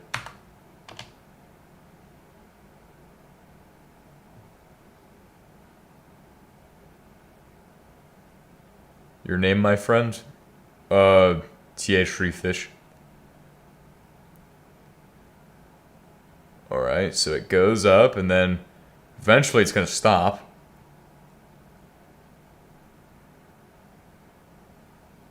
Or is it? If timer does not, is greater than, or equal, or, yeah, equals, there needs to be a switch in there, though. Because you need to set it a switch. you would do and switch, or no, like a SW equals 0 or false. No, actually it'll be true.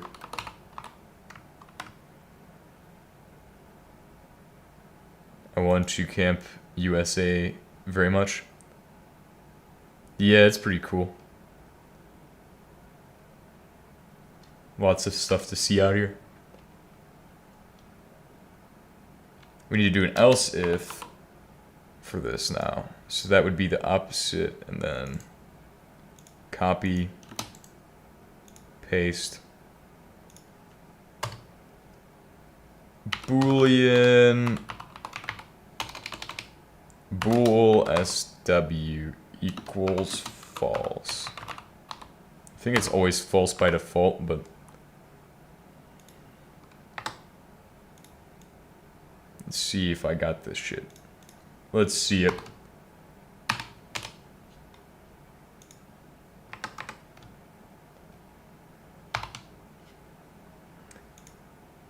Does not equal 0.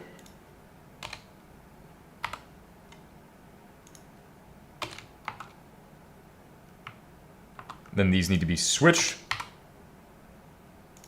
And the top parts need to be switched.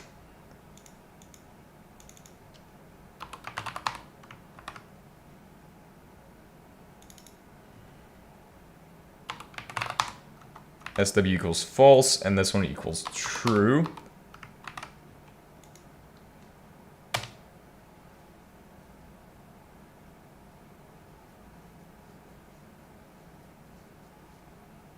Then I need to do... No, don't, bro. Ice will get you. Need to do something similar with this other thing.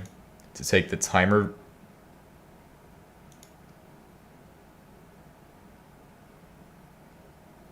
Gotta get the timer set to, I'm pretty sure...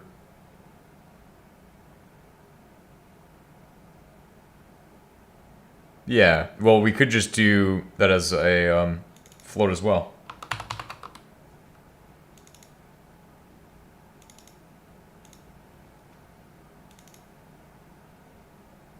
Add FPS counter? Not right now.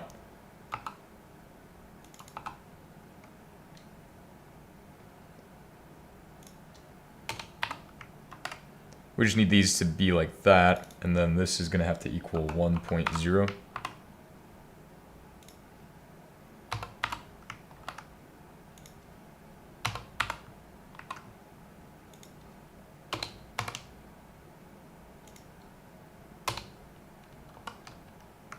Greater than or equal to. I think that works.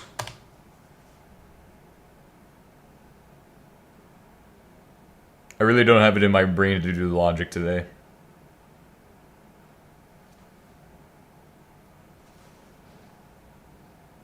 Oh, right, it needs to set SW in these.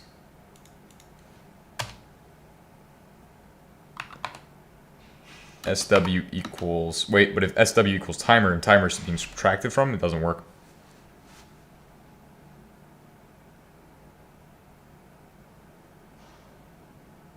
I guess we have to set SW equal to the other thing. Maybe we just do SW equals timer right here. Maybe it will work. I don't really feel like doing all this brain stuff right now.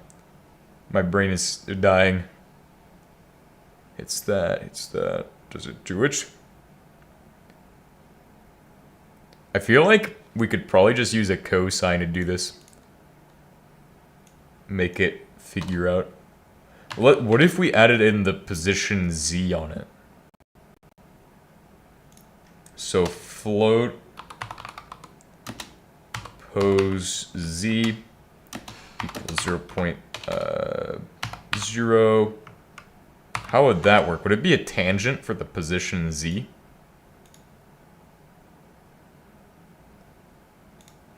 X, Y, Z. Or do we do Z equals...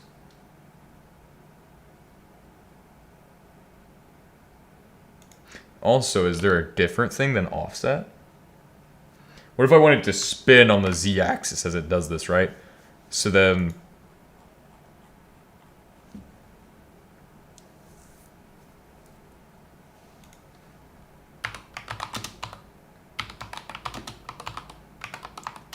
on z-axis.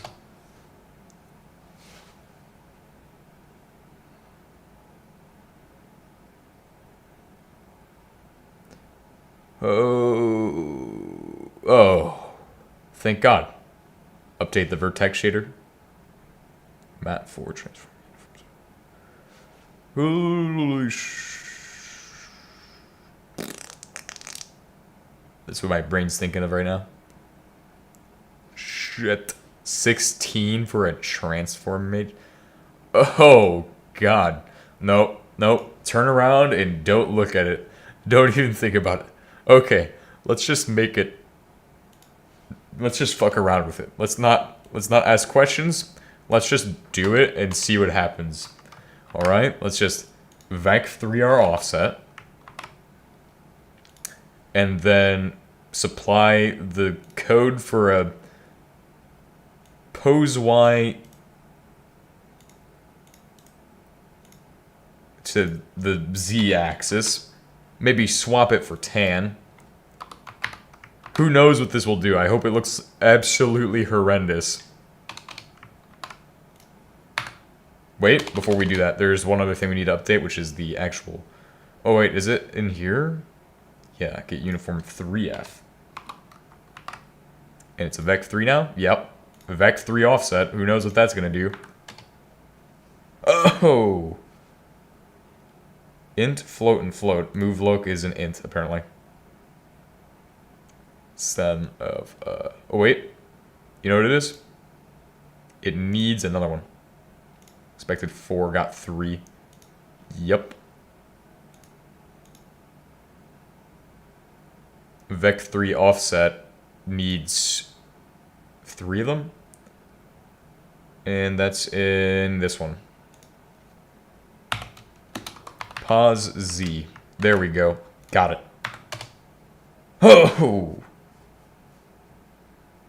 Ah, it needs that in there as well. Okay.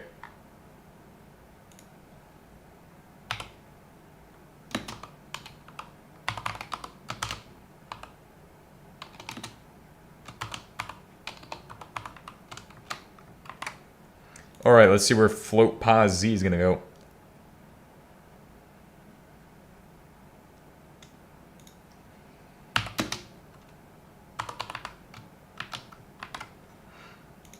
Alright, do it. Oh, okay, I broke it. Holy shit. It's not ready for that. Or is it because I did tan? Oh, I probably should have just done a sin. Sinological function. Cinematogical function. Oh my god, bro.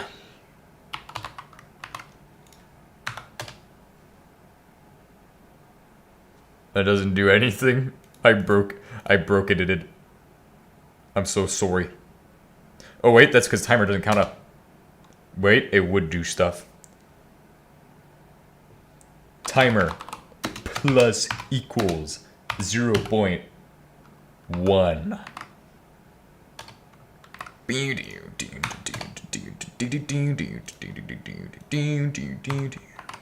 Oh, I'm so excited to see how this does. Whoa, it's really fast now, and it's like hypnotizing almost. Wait, I can see it doing something, or attempting to do something. Slow that shit down real quick.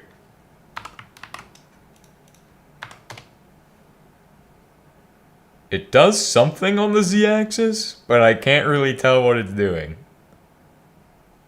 Wait, did it do it? It just went off the screen for me. I feel like it just went off the screen. Does it? Like, it expanded off the screen, I felt like. I felt like it went off this side. Does it do it? No, it just... It's weird. But it does something. I don't know what these are doing. Please, somebody, for the love of God, somebody who knows math, please help me. I don't know what I'm doing. Timer and timer Well, no, timer and timer would be exponentially increasing. What if I did -2?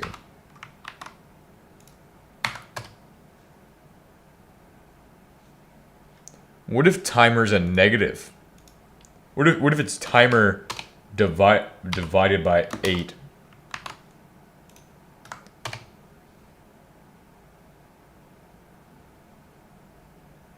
No, actually, that's pretty lame.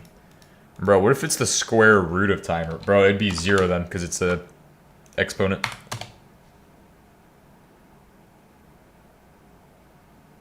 Like, I can't tell what it does.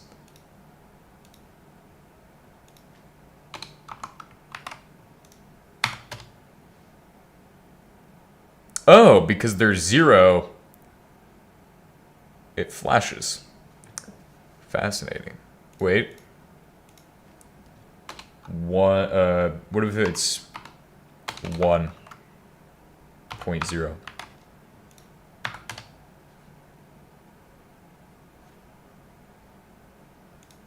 So that was interesting. 1.5? Maybe we'll do it. So it occasionally flashes out of existence. That's what it does. Because Z is 0 for them. Plus equals timer. What if I said it's a plus equals timer? Right? That would be pretty cool, right? That will cause something interesting to happen. Oh god. It's broken. Well, if the cost functions, it was doing weird shit. Bro, this is actually so interesting, but I don't know what it's doing. Plus 1.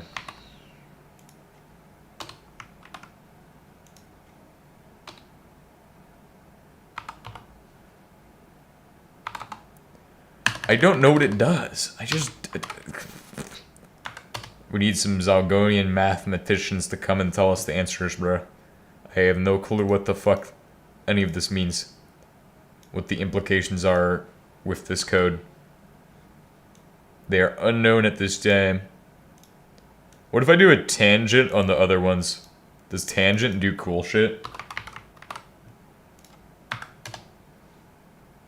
Whoa, tan, bro. It made like a... It's doing a whatever the fuck that is.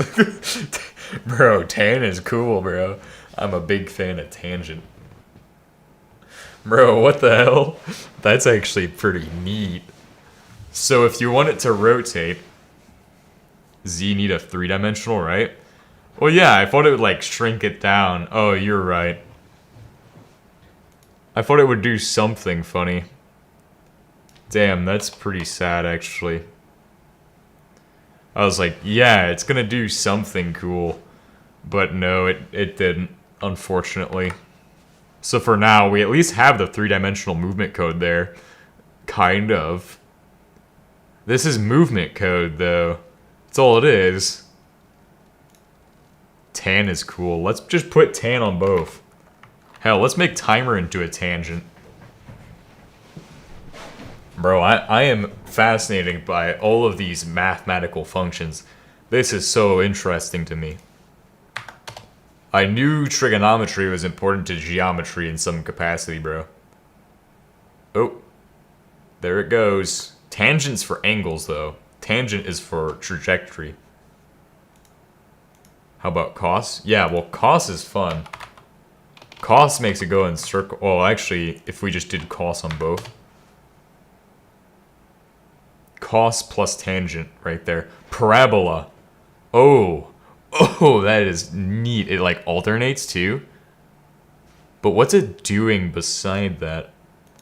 I think I need a smaller square to find out what to do with it. Let's switch all these to 0.2. What is it doing beyond what we can see? Like, it goes beyond. Does it turn around and go, alright, or does it just show up on the other side? How the fuck does that work? Bro, this shit's fucking neat.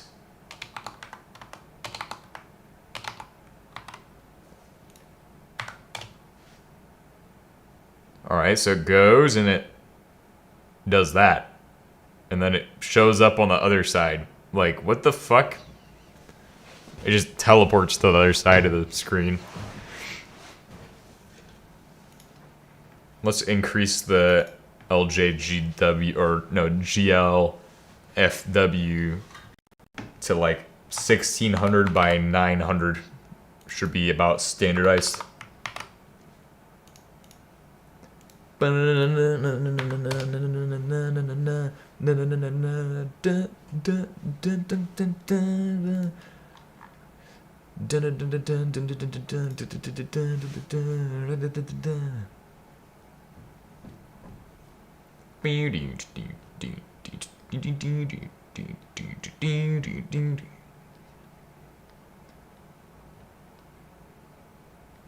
So if I gave it 3 dimensions, that would make a cube because it's a square. Oh wait, no, that it needs to have 6 sides of the square to be 3-dimensional. Just because I changed the z-axis doesn't mean it changes anything. Because I'm pretty sure if I added coordinates for the z-plane, it doesn't do shit. Although that's also why it wasn't doing anything when we were setting it equal to tangent, because there is nothing to change. All it would do is add it to that even, so that's what it does. What if it, because in the shader vert, that's where some of the math happens.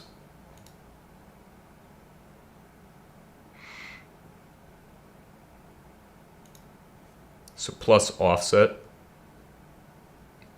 To make it rotate, you need to do weird shit with it. Oh my god. There'll be a next stream thing if we want to get into rotations, but I don't really want to get into rotations. Rotations are fucking pain. This is cool. But what if we switch both the costs? What is the effective cost on it? Cosine it. I love cosine, and tangent, bro. This is like quantum mechanics right here. Cosine plus cosine makes it go back and forth. What about brosine? Wait, is this slowly rotating? No, it just goes back and forth.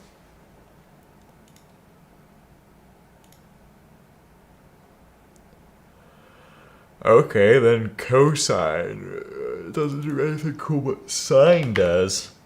We know sine pretty well. Sine does some cool shit. Yeah, that makes it rotate. If one of them's sine and the other one's cosine, it rotates. Now, if both of them are sine, we haven't seen what that does. Pretty sure it goes the opposite direction of the cosine. Alright, goes back and forth. What determines whether it's going back and forth? Is the determination of it going back and forth based on, well, I mean, the value would change, obviously. I guess it's a repeated pattern. When the timer hits a certain amount, then it was like, oh shit, we need to go back and forth.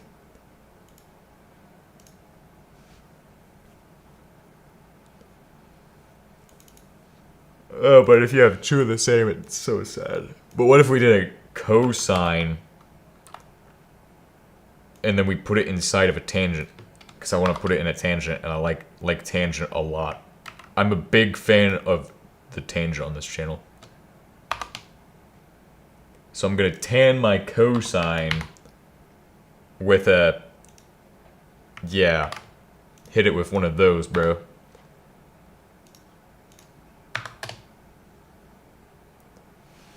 Any mathematicians out there, please help me figure out what I'm doing with my math. Well, it kind of gave it like an ellipticoid. Elliptisonium shape. It's like a kind of wider, honestly. But what if we cosine the cosine, cost the cost? What's the cost of the cost?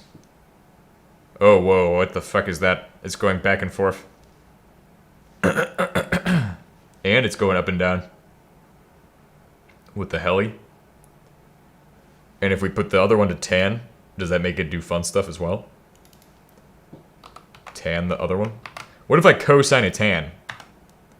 Oh, now we're getting into nested bullshittery. Whoa! It's gone.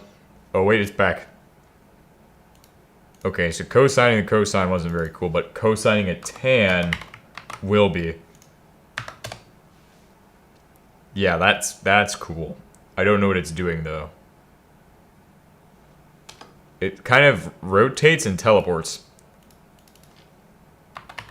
Well, tangent makes a trajectory.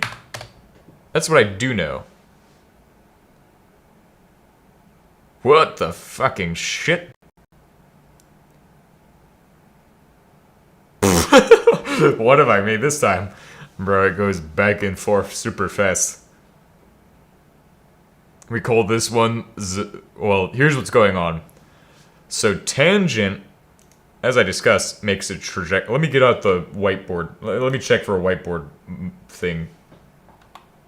Whiteboard. Actually... yeah, whiteboard.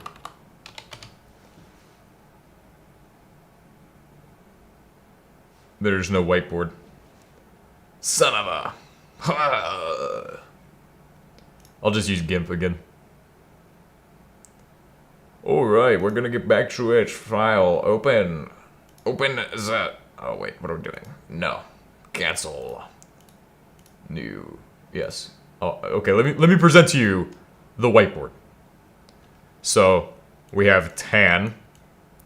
What I know about tan is gun. Shoot bullet. But bullets have trajectories. Like that. Tan determines trajectory because tan is for trajectories. And you can determine where something landed by going boom and taking some kind of tangent of that based off of this. So if I have a angle from a window like that, then a tan is something that applies in such case. But I don't really understand more than this. I don't really understand cosine either, but I know tan has to do with that parabola, which is also able to be a function similar to mx plus b, or y equals mx plus b. M times x plus b. What if we put in y equals mx plus b? Well, so that will just slope it. But in this case, we're doing a cos of a tan. What if I did a tan of a tan? I'm kind of... this time I'm completely lost. Whoa. Tan of a tan is pretty funny, but, what the hell?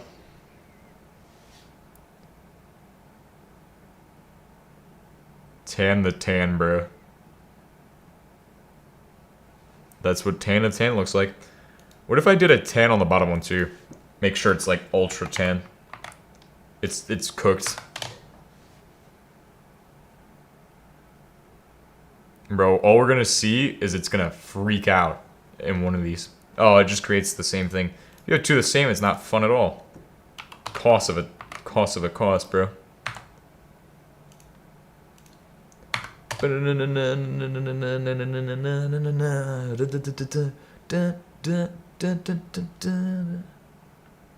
mean, these are kind of cool, but like, really not that interesting. Okay, so back to a cos with a tan.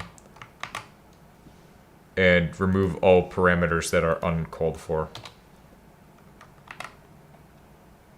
But we could set one to y equals mx plus b. Which is like, what is m? Well, we could put the time as the m. That's all I remember from algebra is y equals mx plus b and solving for graphs. Bro, they make you solve that like 1,000 times for some fucking reason. And then the trajectories, obviously. Well, trajectories like tangent. Oh, look at this. Look at this. Curve. Curve. Physics, bro. Curves use physics. Physics curves. In geometry, a tangent, or simply tangent, the tangent line, or simply tangent, to a plane curve at a given point is intuitively straight line that just touches the curve point at that point. So a trajectory, or something. OpenGL, my goat. Yeah, I'm loving it right now. I just don't know what tangents and shit are. Are tangents canceled? What do you mean are tangents contrapoints? Just touches the curve at a point.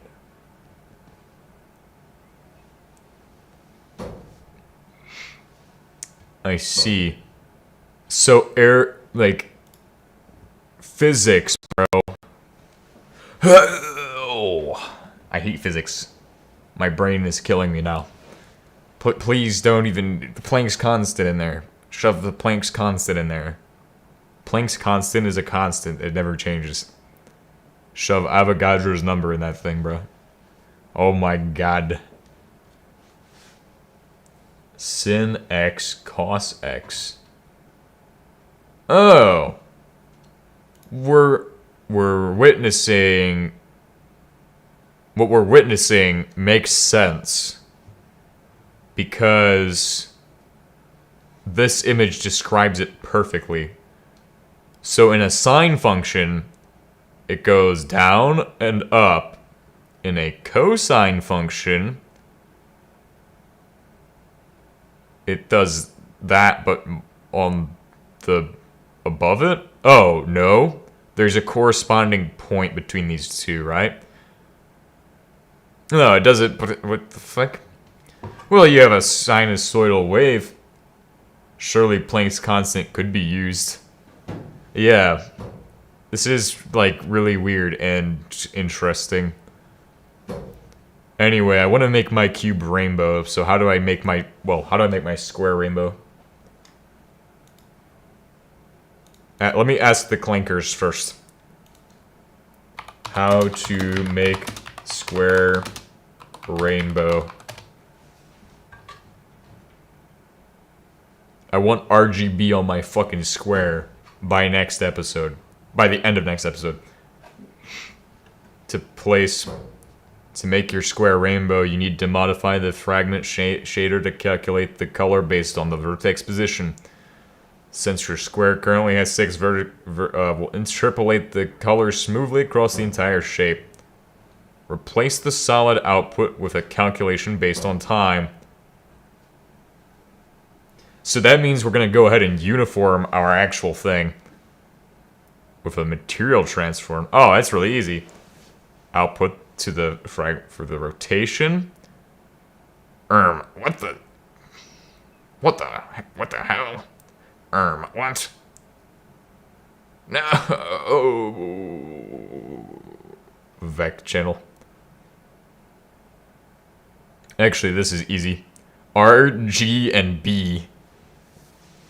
Oh, okay, so we got this shit, bro. So we're gonna go to the fragment shader. Let me put this on the other side so I can kind of reference it easier. To make my RGB square, bro. Make my square RGB again. Argibibus. The legendary Argibibus is gonna be with us for today's episode. Holy shit! We're going to bring Argibibus back from the... Who's Argibibus anyway? It's overcomplicated shit, bro. Frag pose equals A pose. Frag color. Well, I mean, we could easily just uniform the frag color, right? I mean... Shader.vert. Why would you go to shader.vert and change all that shit?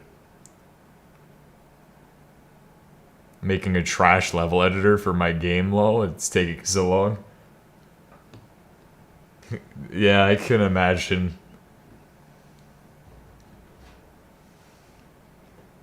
My brain hurts from OpenGL because I don't even know what any of this shit is. But I'm at least learning it, kind of, somehow. Use sine waves offset by the time cycle through RGB colors.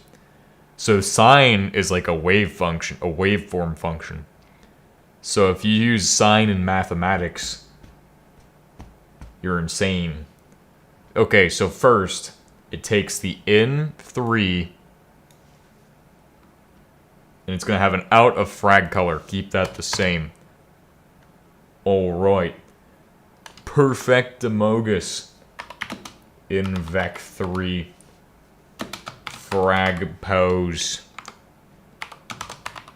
and then semicolon.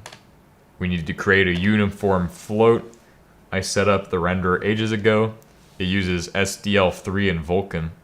I can only imagine Vulkan is even more painful than GL. But is Vulkan really good? Do you like Vulkan? My renderer source file is almost 2K lines long. That just means you could have made more functions redundant.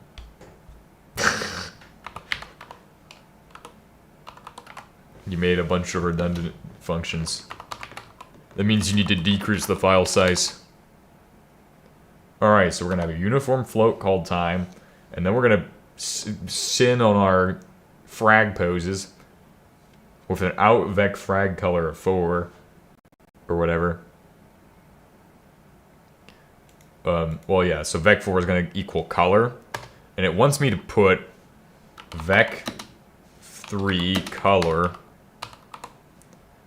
and that's going to go into vec 4, which I don't know what that third one is, or that last one is, vec 4, but it's always... Why am I putting vec? I'm putting color. So the way this works, for GL at least, is like... What I've determined is vec 3 is 3 variables, but vec 4 is... Or, well, vec 3 would be like... No, it is 3. Vec 4 is the whole thing.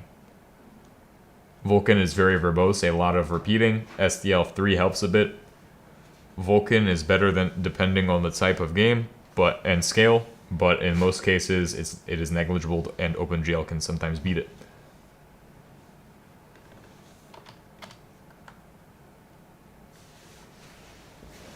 I wonder if it's like really good for like, oh wait, that'd be I don't know, is it like good for like GPU calculations and stuff, like if you're doing like general purpose GPU stuff?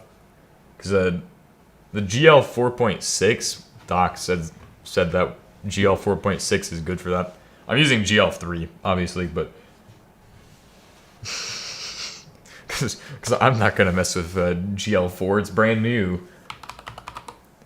Messing with things that are brand new is a bad idea if I don't know what I'm doing. But also, that's how I learn. Fragpose.x. Where does it get fragpose from? Oh my god, and it needs times 2.0 plus time. Trying to make my RGB beautiful cube. 0.5 plus 0.5. So we need to put in a time and then another thing. And it looks painful to put in all of these.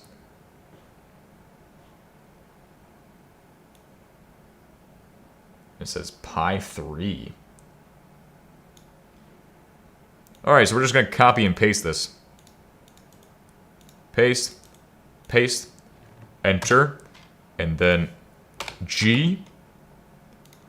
Beebus.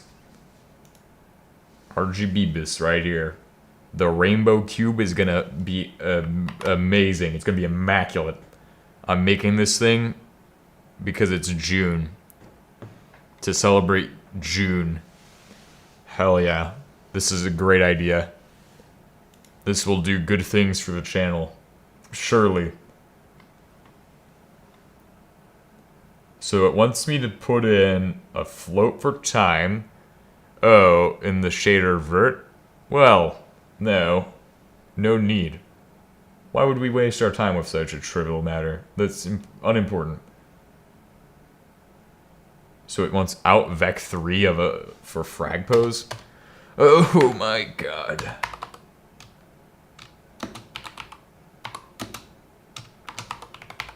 I wonder how this works exactly.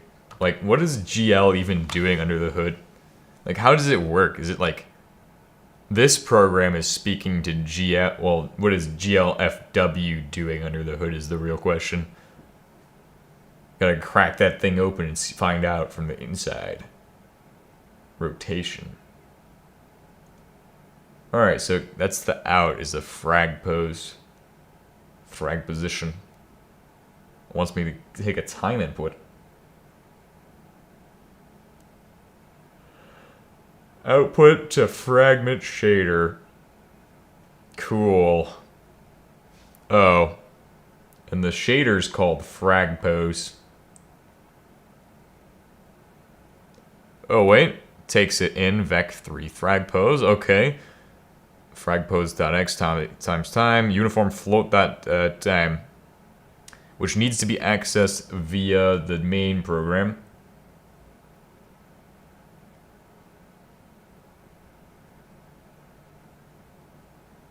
Apparently I could add angles to it. We'll do that in the episode where we create a viewport. I think we'll try that next. I want to have a viewport so I can see what it's doing in real time.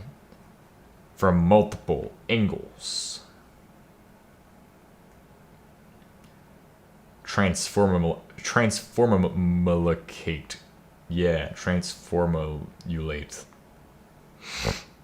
And it wants me to do all that time bullshit again, but we ain't doing all that. So we're going to take a GL uniform 1F in the cube.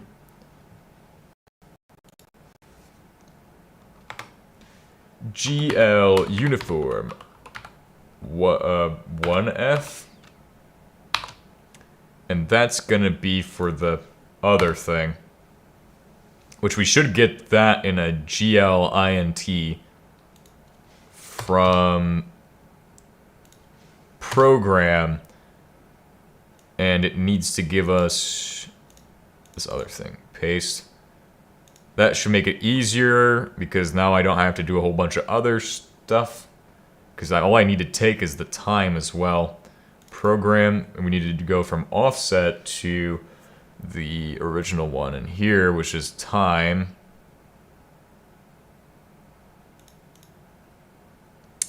I suppose, yeah.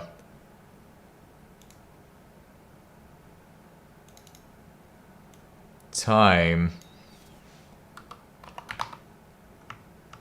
I think it does need to be like this. Then we put the GL uniform for time in there.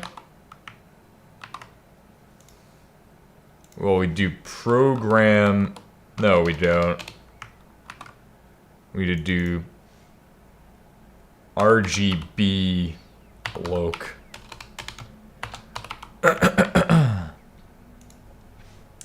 RGB or RG. Why don't we call it RGBbus? What am I doing, man? I missed an opportunity. You know what? It's already called RGB loc. It's RGB loc now. It's set. Time Control S. Obviously, that did not work. GL uniform 1F. Yes, I did mean that. Whoops. Uniform 1F. Try it again. Time. Yep, that makes sense.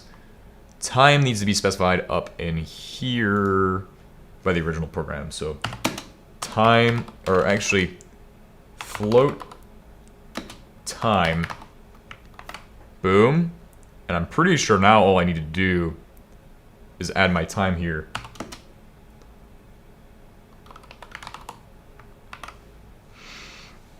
Which now creates the magic. It's a black square because I don't know what I'm doing. Oh God. Mr. Freeman, what have we done? But here's what's really going on, right? So in shader vert, it gets the shader.frag, and it doesn't do any of these, probably, because vec3 color, did I do that part right, is the real question. Vec3 color needs to be like no space right there. Let's try that. I'm pretty sure that won't do anything. Then vec3 color, semicolon, those are semicolons, frag color. So it gives an out vec4 frag color. In void main. Okay. So it creates a black square. Meaning, just like in the first case where we had a white square, something weird's going on. And it needs us to change it. Is it 1.0 still? Yeah.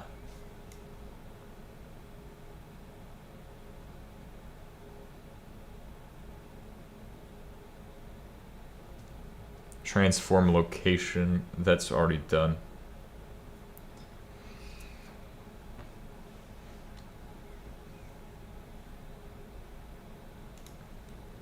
Black square.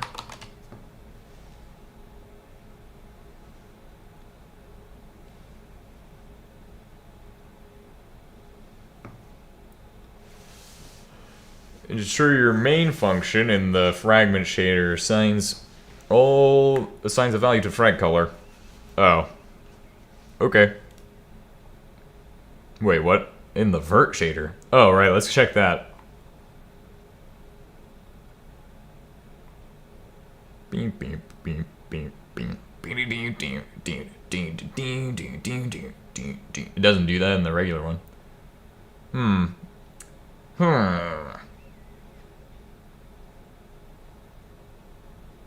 Wow, it missed some critical information again.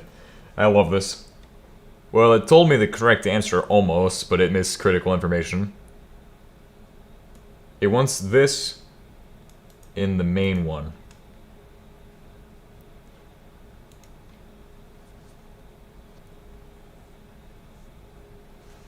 The shader is running. I mean, it's...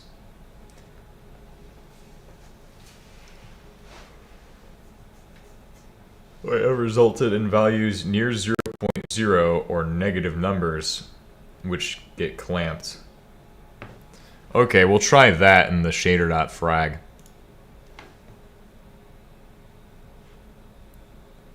Alright, yeah, we'll put in this. Copy. Pasted it. Pasted it. Control S. DUB, it's bright green. Okay, perfect. We verified that. Color doesn't work because it's close to 0. So when we take the plus time has no effect. We need to multiply time by 10 to make it not a decimal value.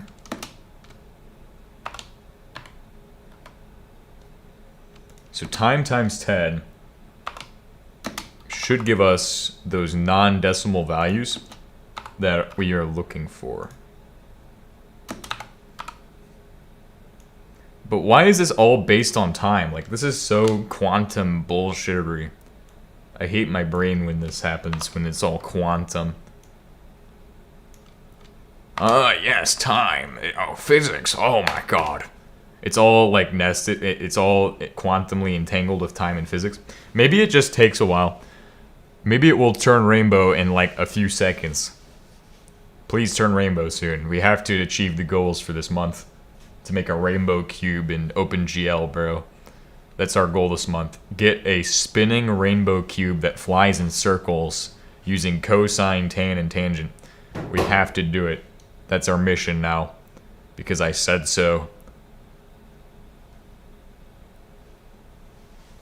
This is truly amazing. Uniform location is -1. Okay, so we've tried both fixes, neither of those works. Also, I'm gonna undo all of what we just did because that's a dumb idea. If it doesn't say to do that, then it doesn't mean we should do that. If it's 0, then all values will be 0. Okay, we could check that. It should be updating though. Timer is updating. It is at 0. Oh. Maybe we need to do time plus 1? Maybe it's just too slow for the shader fragment to handle it? Yeah, we'll do time plus 1. I did times 10, but that's not even going to get close to 0 either. Plus 1. I think you're right. I think that's probably the issue.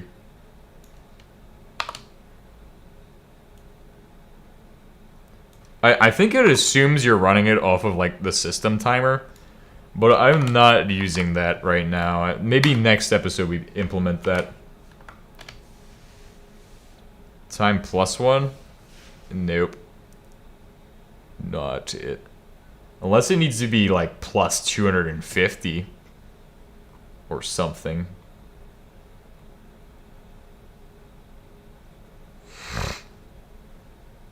If you added uniform float time to the fragment shader, but the compiler detects it but doesn't have a final output, okay, that's we can already rule that out. Vertex shader GL position error.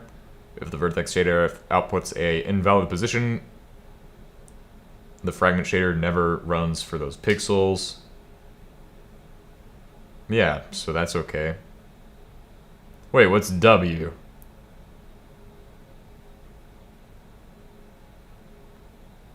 In the fragment shader, if it turns red.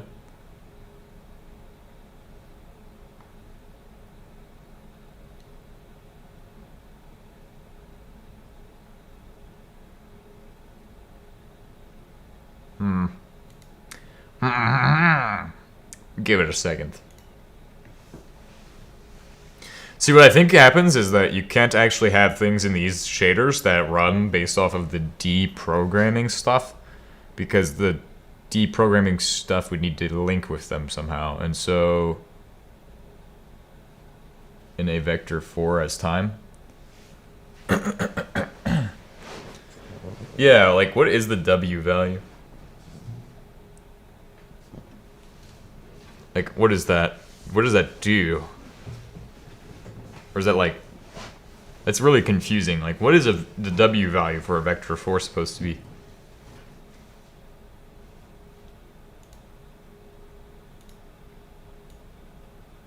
Like I know it's... In this case, using 1 is okay. Maybe time, by the time it gets to here, doesn't make it into there, because cube.d could be wrong.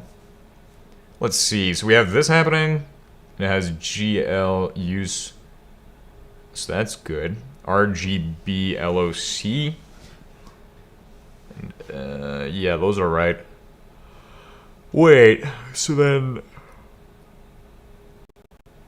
The original program is okay. That works. Those are fine.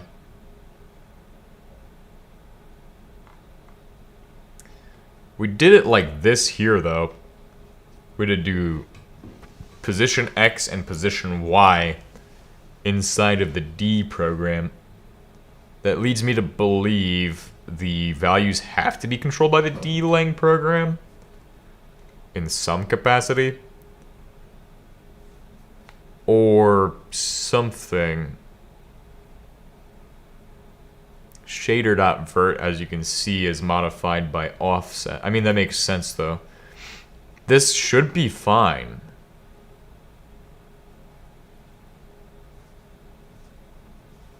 Oh, wait. This doesn't do the RGB I want it to, but that's okay. We'll figure it out. So well, let's get a... Can we get an idea of what those are? Let's get a right ln for time. What's frag pose even? Shader outputs frag pose. Yeah, so frag position.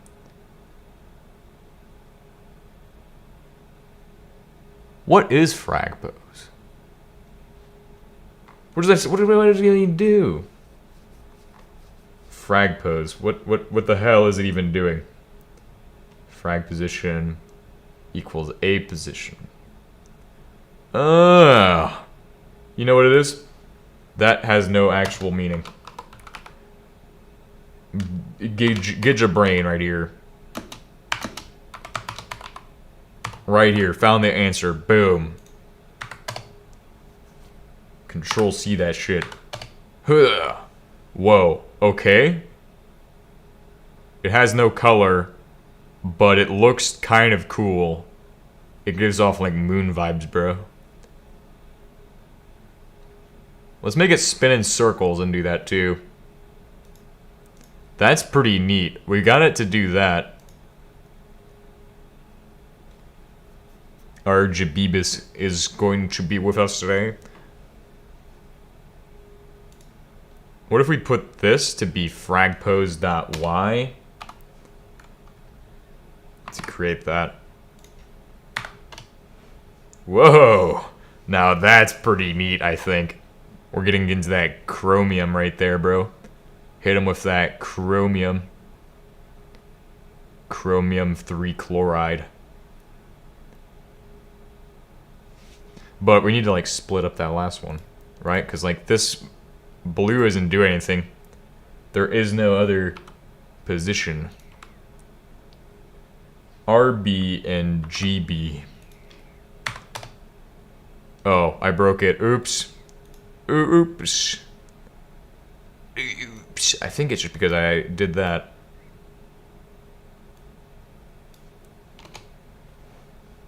What if this one's RG and the other one's GB? Oops.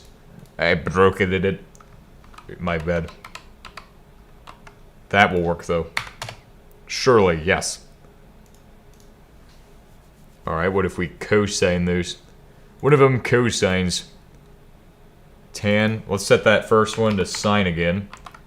Get that thing going in circles so I can see it better.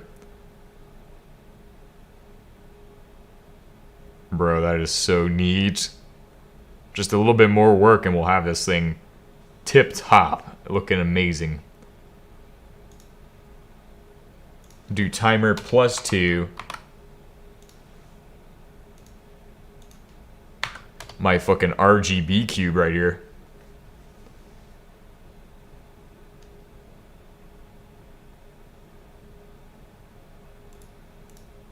Alright, so RGB cube is really working. Super good. Now it's time to implement more features like fragpose.x. What if we did a cos for that one? That would make a lot of sense. Cos? Yeah, does that work? Does it cos? It does cos. And cos looks way better.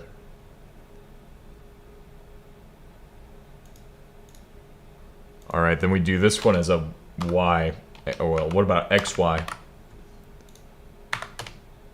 Okay, that breaks shit. Don't try xy. Don't do that. Okay. Good to know. But that's gonna be a tan. Yeah, make it sin cos tan and cotan. What the fuck? Bro, that is the RGB cube. Bro, I got the RGB cube cooking right now.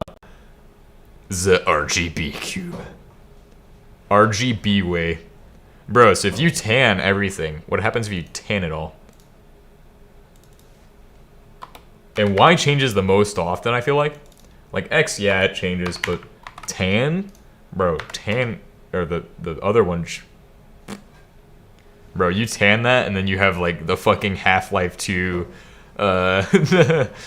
Half-Life 2 missing texture error right there, bro. Almost, damn near missing texture error. Well, those other two need to be Y as well. Make it all Y. Let's see what happens if we make it all Y. Or if we divide the positions together. Yeah, if it's all that, then it's sad. But if this one's cos, then things will be interesting. They'll have a different value.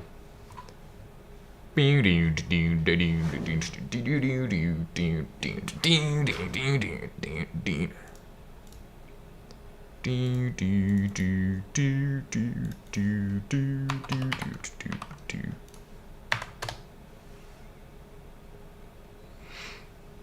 Okay, RGB Cube. Arjabibus is with us today. Thank you, Arjabibus.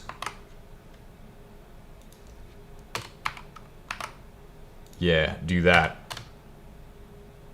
You know, that's pretty cool, but what if I do frag pose Y and replace 2 with that?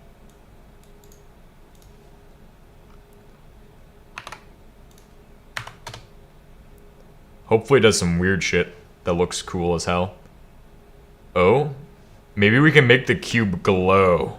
Or the square. Holy brain pain, bro. This shit's crazy. Then we do the next one as X times Y. And we don't do a sign, but we do... Well, no, we'll do a sign.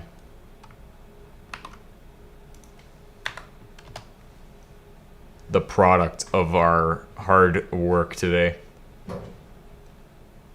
And make it a tangent of both. Tan of both of those. Tan it. Oh, what the helly? No, oh, wow. That's going way too fast. It like kind of explodes out. Bro, that looks cool. Bro, this is what a 3D modelers do, bro.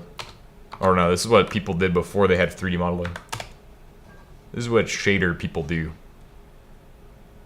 If you do shaders, you're a cool person. In my opinion, you're a cool person if you make shaders.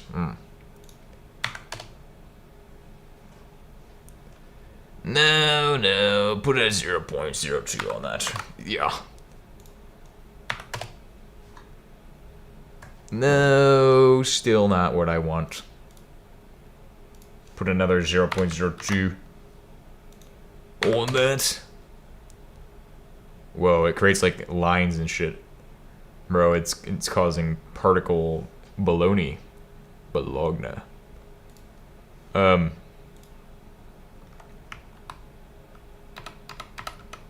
What if I tangent the time? Okay, so I'm gonna sign that, but then I'm gonna tan my time. Take a tan of time plus the square root of infinity.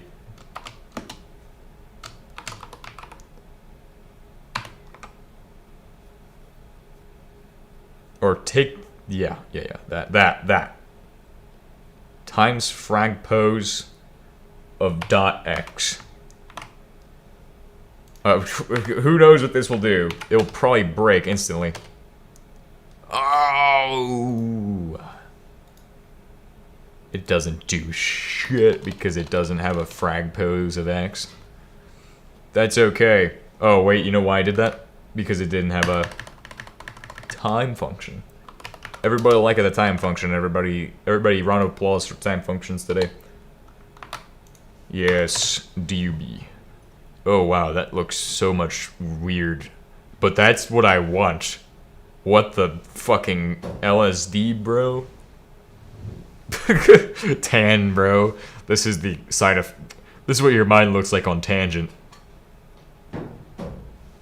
Bro, it's getting smaller and smaller. It's doing more and more tangents.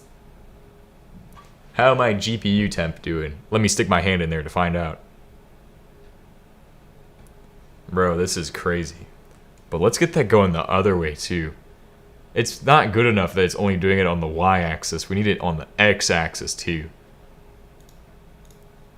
Yeah. This is what they do at... Bro. You know what they do at CERN? This is literally what they do at CERN. Guarantee it. Any big research science. Now duplicate the rectangle? Oh no. Bro, duplicating the rectangle? We can make another rectangle that does the same thing. Okay, that's doing something cool. Whoa. It's artifacting now. It's gonna render my GPU. Damn. That's some fucking crazy shit. Make it 100 rectangle. 100x the rectangle. What if I cost those? Like, cosine those? Costs of time. Bro, I can't believe a GPU can handle this shit. This is fucking insane.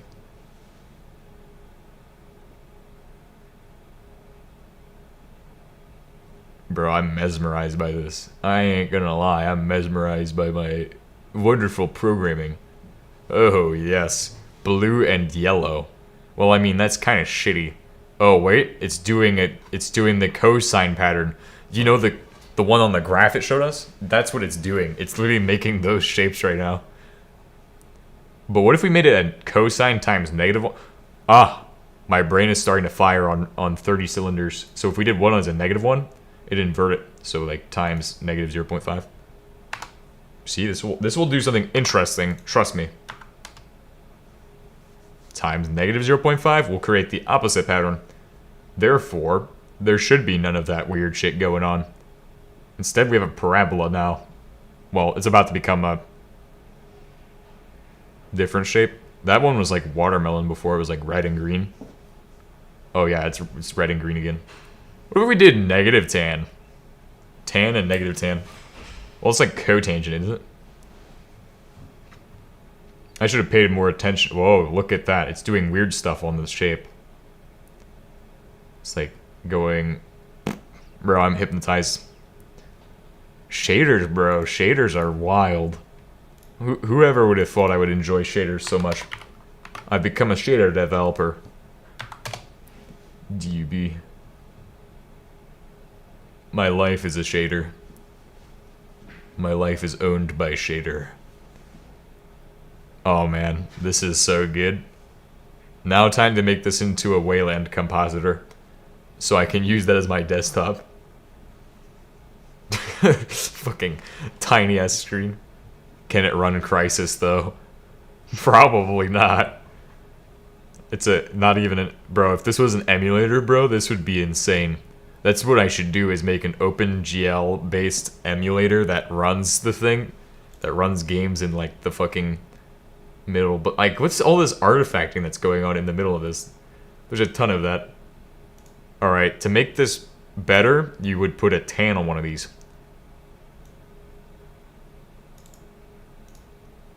Well, actually, we wanted to try negative tan, but I also want to implement... This time, I'm going to try to implement this as a sine as well. To create sines of x. Nice, nice, nice, nice. Looks pretty fucking wild. Oh my god. The rendering glitches have begun. Oh, that only happens when tan reaches like a threshold and it like spams tan in there. That creates a bunch of new lines and shit.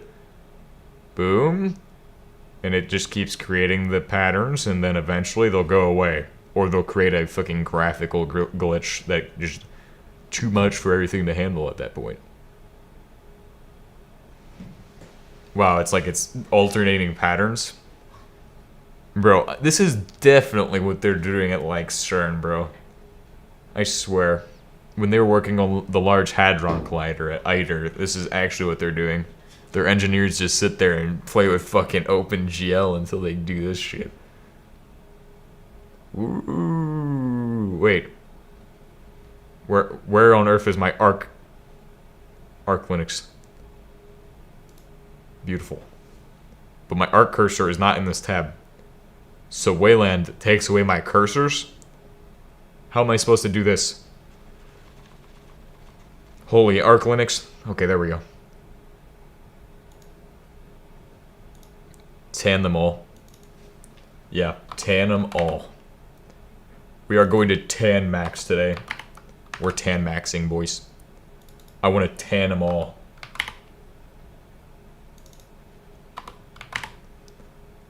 Don't call me bugged enough because I have not tan maxed enough. Today is the day of our Lord and Savior tan maxing. Now my level editor has layers and draw order support. That's pretty cool. But can it run Crysis? Or can it do this? Well, probably actually. Layers and Layer support. That's pretty neat. What if I did it as a cos? Cos. Cos. Cos? One of them's a negative cos. If it's times a negative, that's how you get it to the negative tan. The negative tan. Inverse of tan. Subtract tan from the cotangent of sin. The sinusoidal function. Oh, my brain pain. Okay. It's really doing nothing right now. But I can see where it's mesmerizing. Mesmetron. We're just gonna cosine all of them. Cosine is the sign that goes on top of a sign. Probably could run. I would just need to make the frames in tile data wall.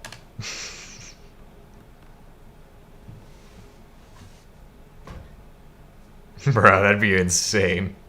For the memes, bro. Meme kind is waiting on us. This one's like V.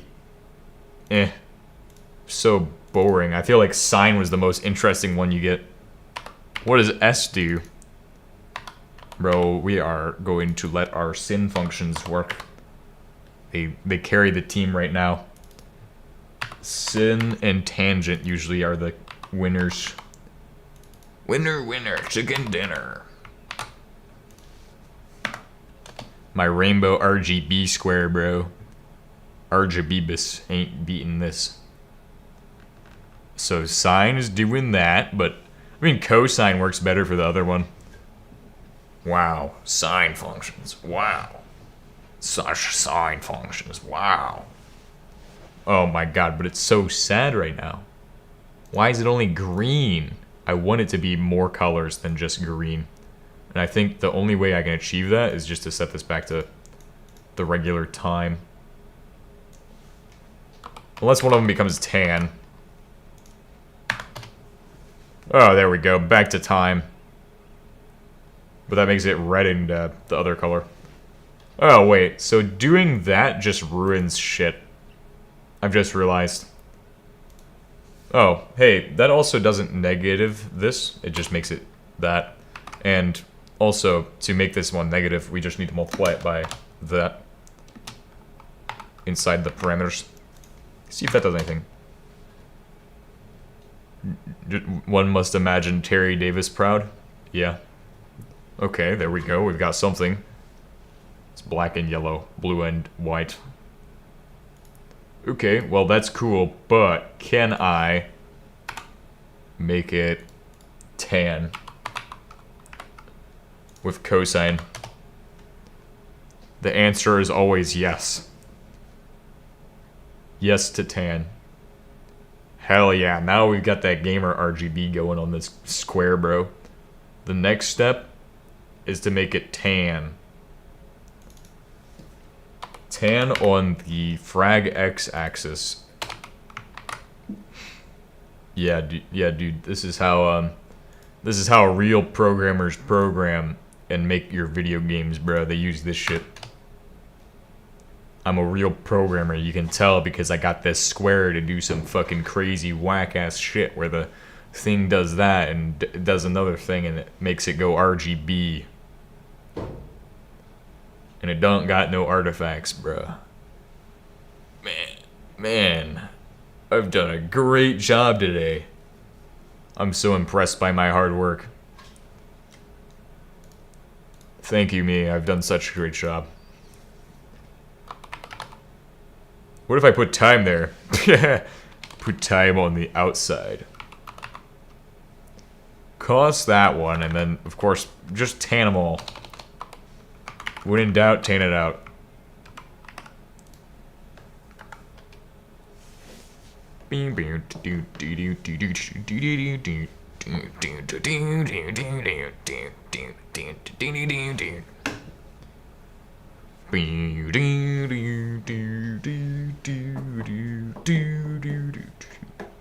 Bro, this square is so cool. I'm mesmerized, bro. Can't stop working on it. Next step is to get it to rotate, I think. Or make it chud. Chud face. Give it chud texture. Chud react it. Put Discord in there and chud react it. Or Reddit.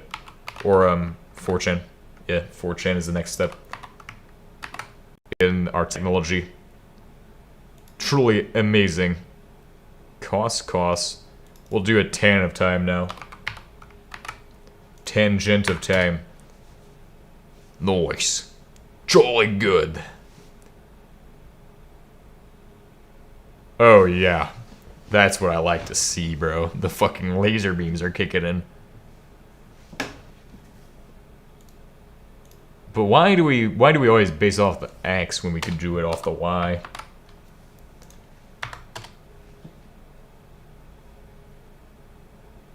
Yeah, like why have I been doing it off the X for my tangents when I could do it off the Y to get something even more despicable?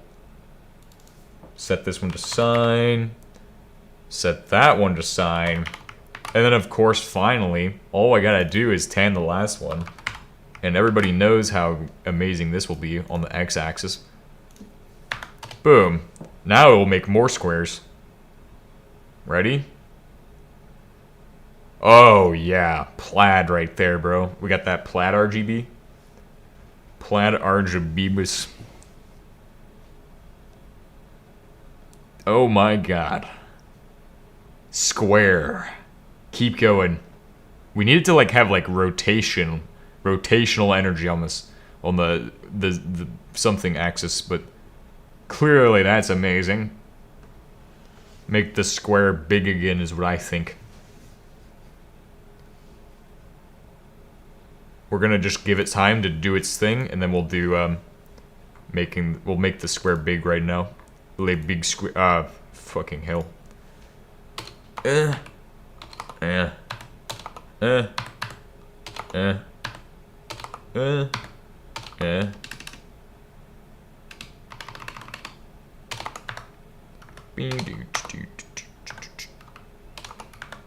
Bro, I just want to keep working on it. It's just so much fun.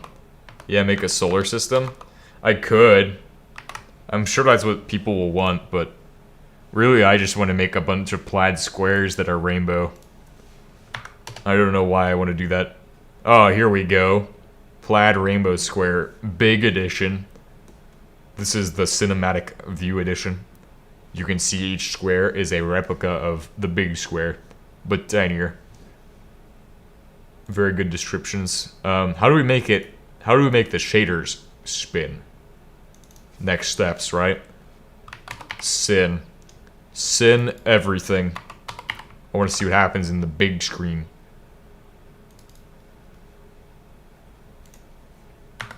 DUB. Oh yeah, that's that RGB kicking in right there. Hell yeah. RGBus on him. RGBus on the haters. I think it's working like it should work. Kind of. It's not like the perfect RGB. Like I feel like RGB is like kind of like could be better. I feel like what if we set them all back to time? Because I feel like that's kind of part of the issue. I hadn't seen them with the time settings. I just kind of fucked around with them at the beginning. Like there's some cool effects you can do, sure, but like that doesn't look great at all. Oh, because it's not on the y-axis. Whoops. If it's not on the y-axis, it's not going to register correctly. But then that's just a fucking cube. And how do you have to have both the x and the y-axis matter. So we add the x and the y together, and that creates the color.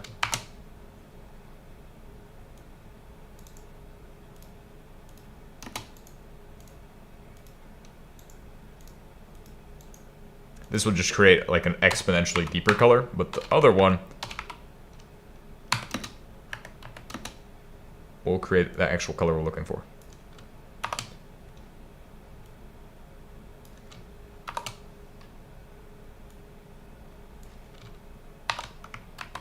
Alright, watch this. It will work.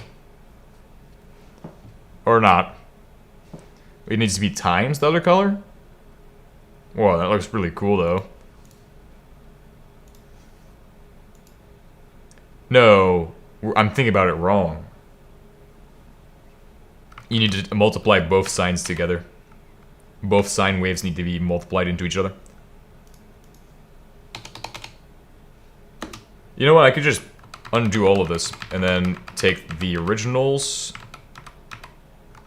like that, put them like this, kind of. The result of sin. I think this works. Then overall, we take both of these, we do that to them. Sin, bro. They call me a sinner because of all the sine wave functions I'm using. Yeah, this will get us that RGB look that we want. Now I can put RGB for your computers, guys. Let me know if you want some fucking whack-ass RGB written in shaders. Ugh. That don't work, bro? I know why it don't work. Because it's not taking a modulus. Oh, modulus in there? Modulus of my cosine. With my tangent. That doesn't look right. I think I know why. X and Y. Okay, well those are alright. What if it's cosine?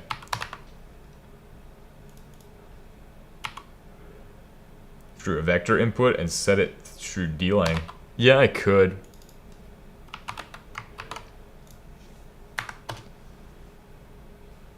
Whoa. It's like a splotch moving across it. I feel like it's time that's the factor that creates the actual thing for the most part. Or having this inside of the original function. Maybe? Or removing that and just doing the plus time. Maybe the ×2 is bad.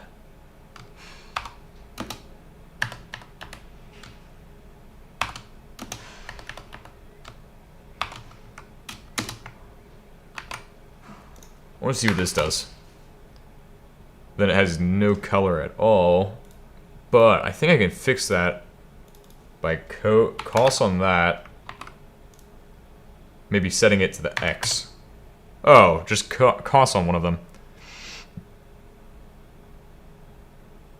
Alright, that gets us our colors. Bro, this should all be cos at this point. Shaders. I gotta say, shaders a plus. Oh, if they're all cos, it doesn't work.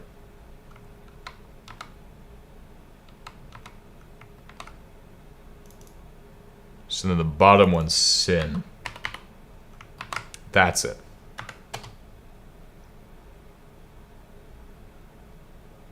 Man, I don't really like this one either. I mean, it's kind of cool, but like, nah.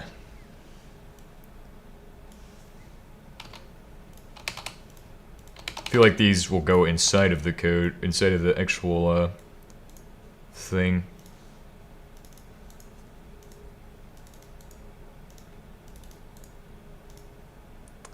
Alright, now my eyeballs hurt because I have to look at that. Backspace on that. Right, that looks perfect. I think it actually does need that at the end. Damn. Cosine, cosine, and sine.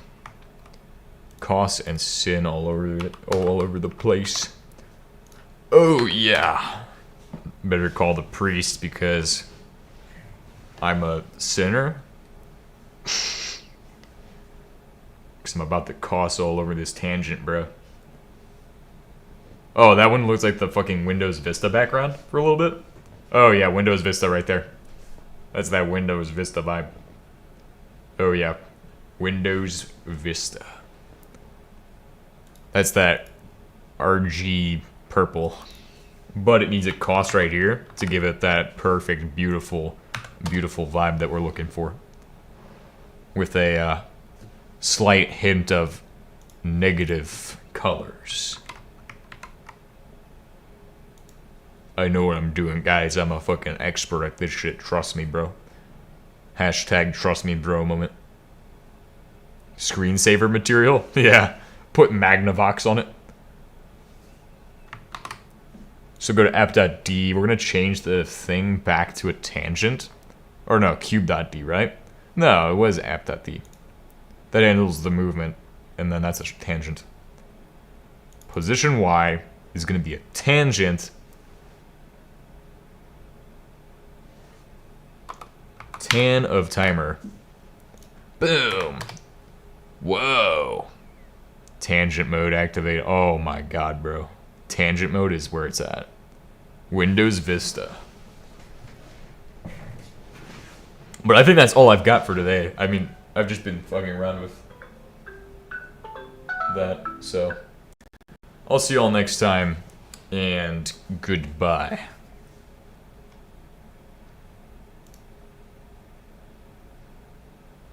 Where did that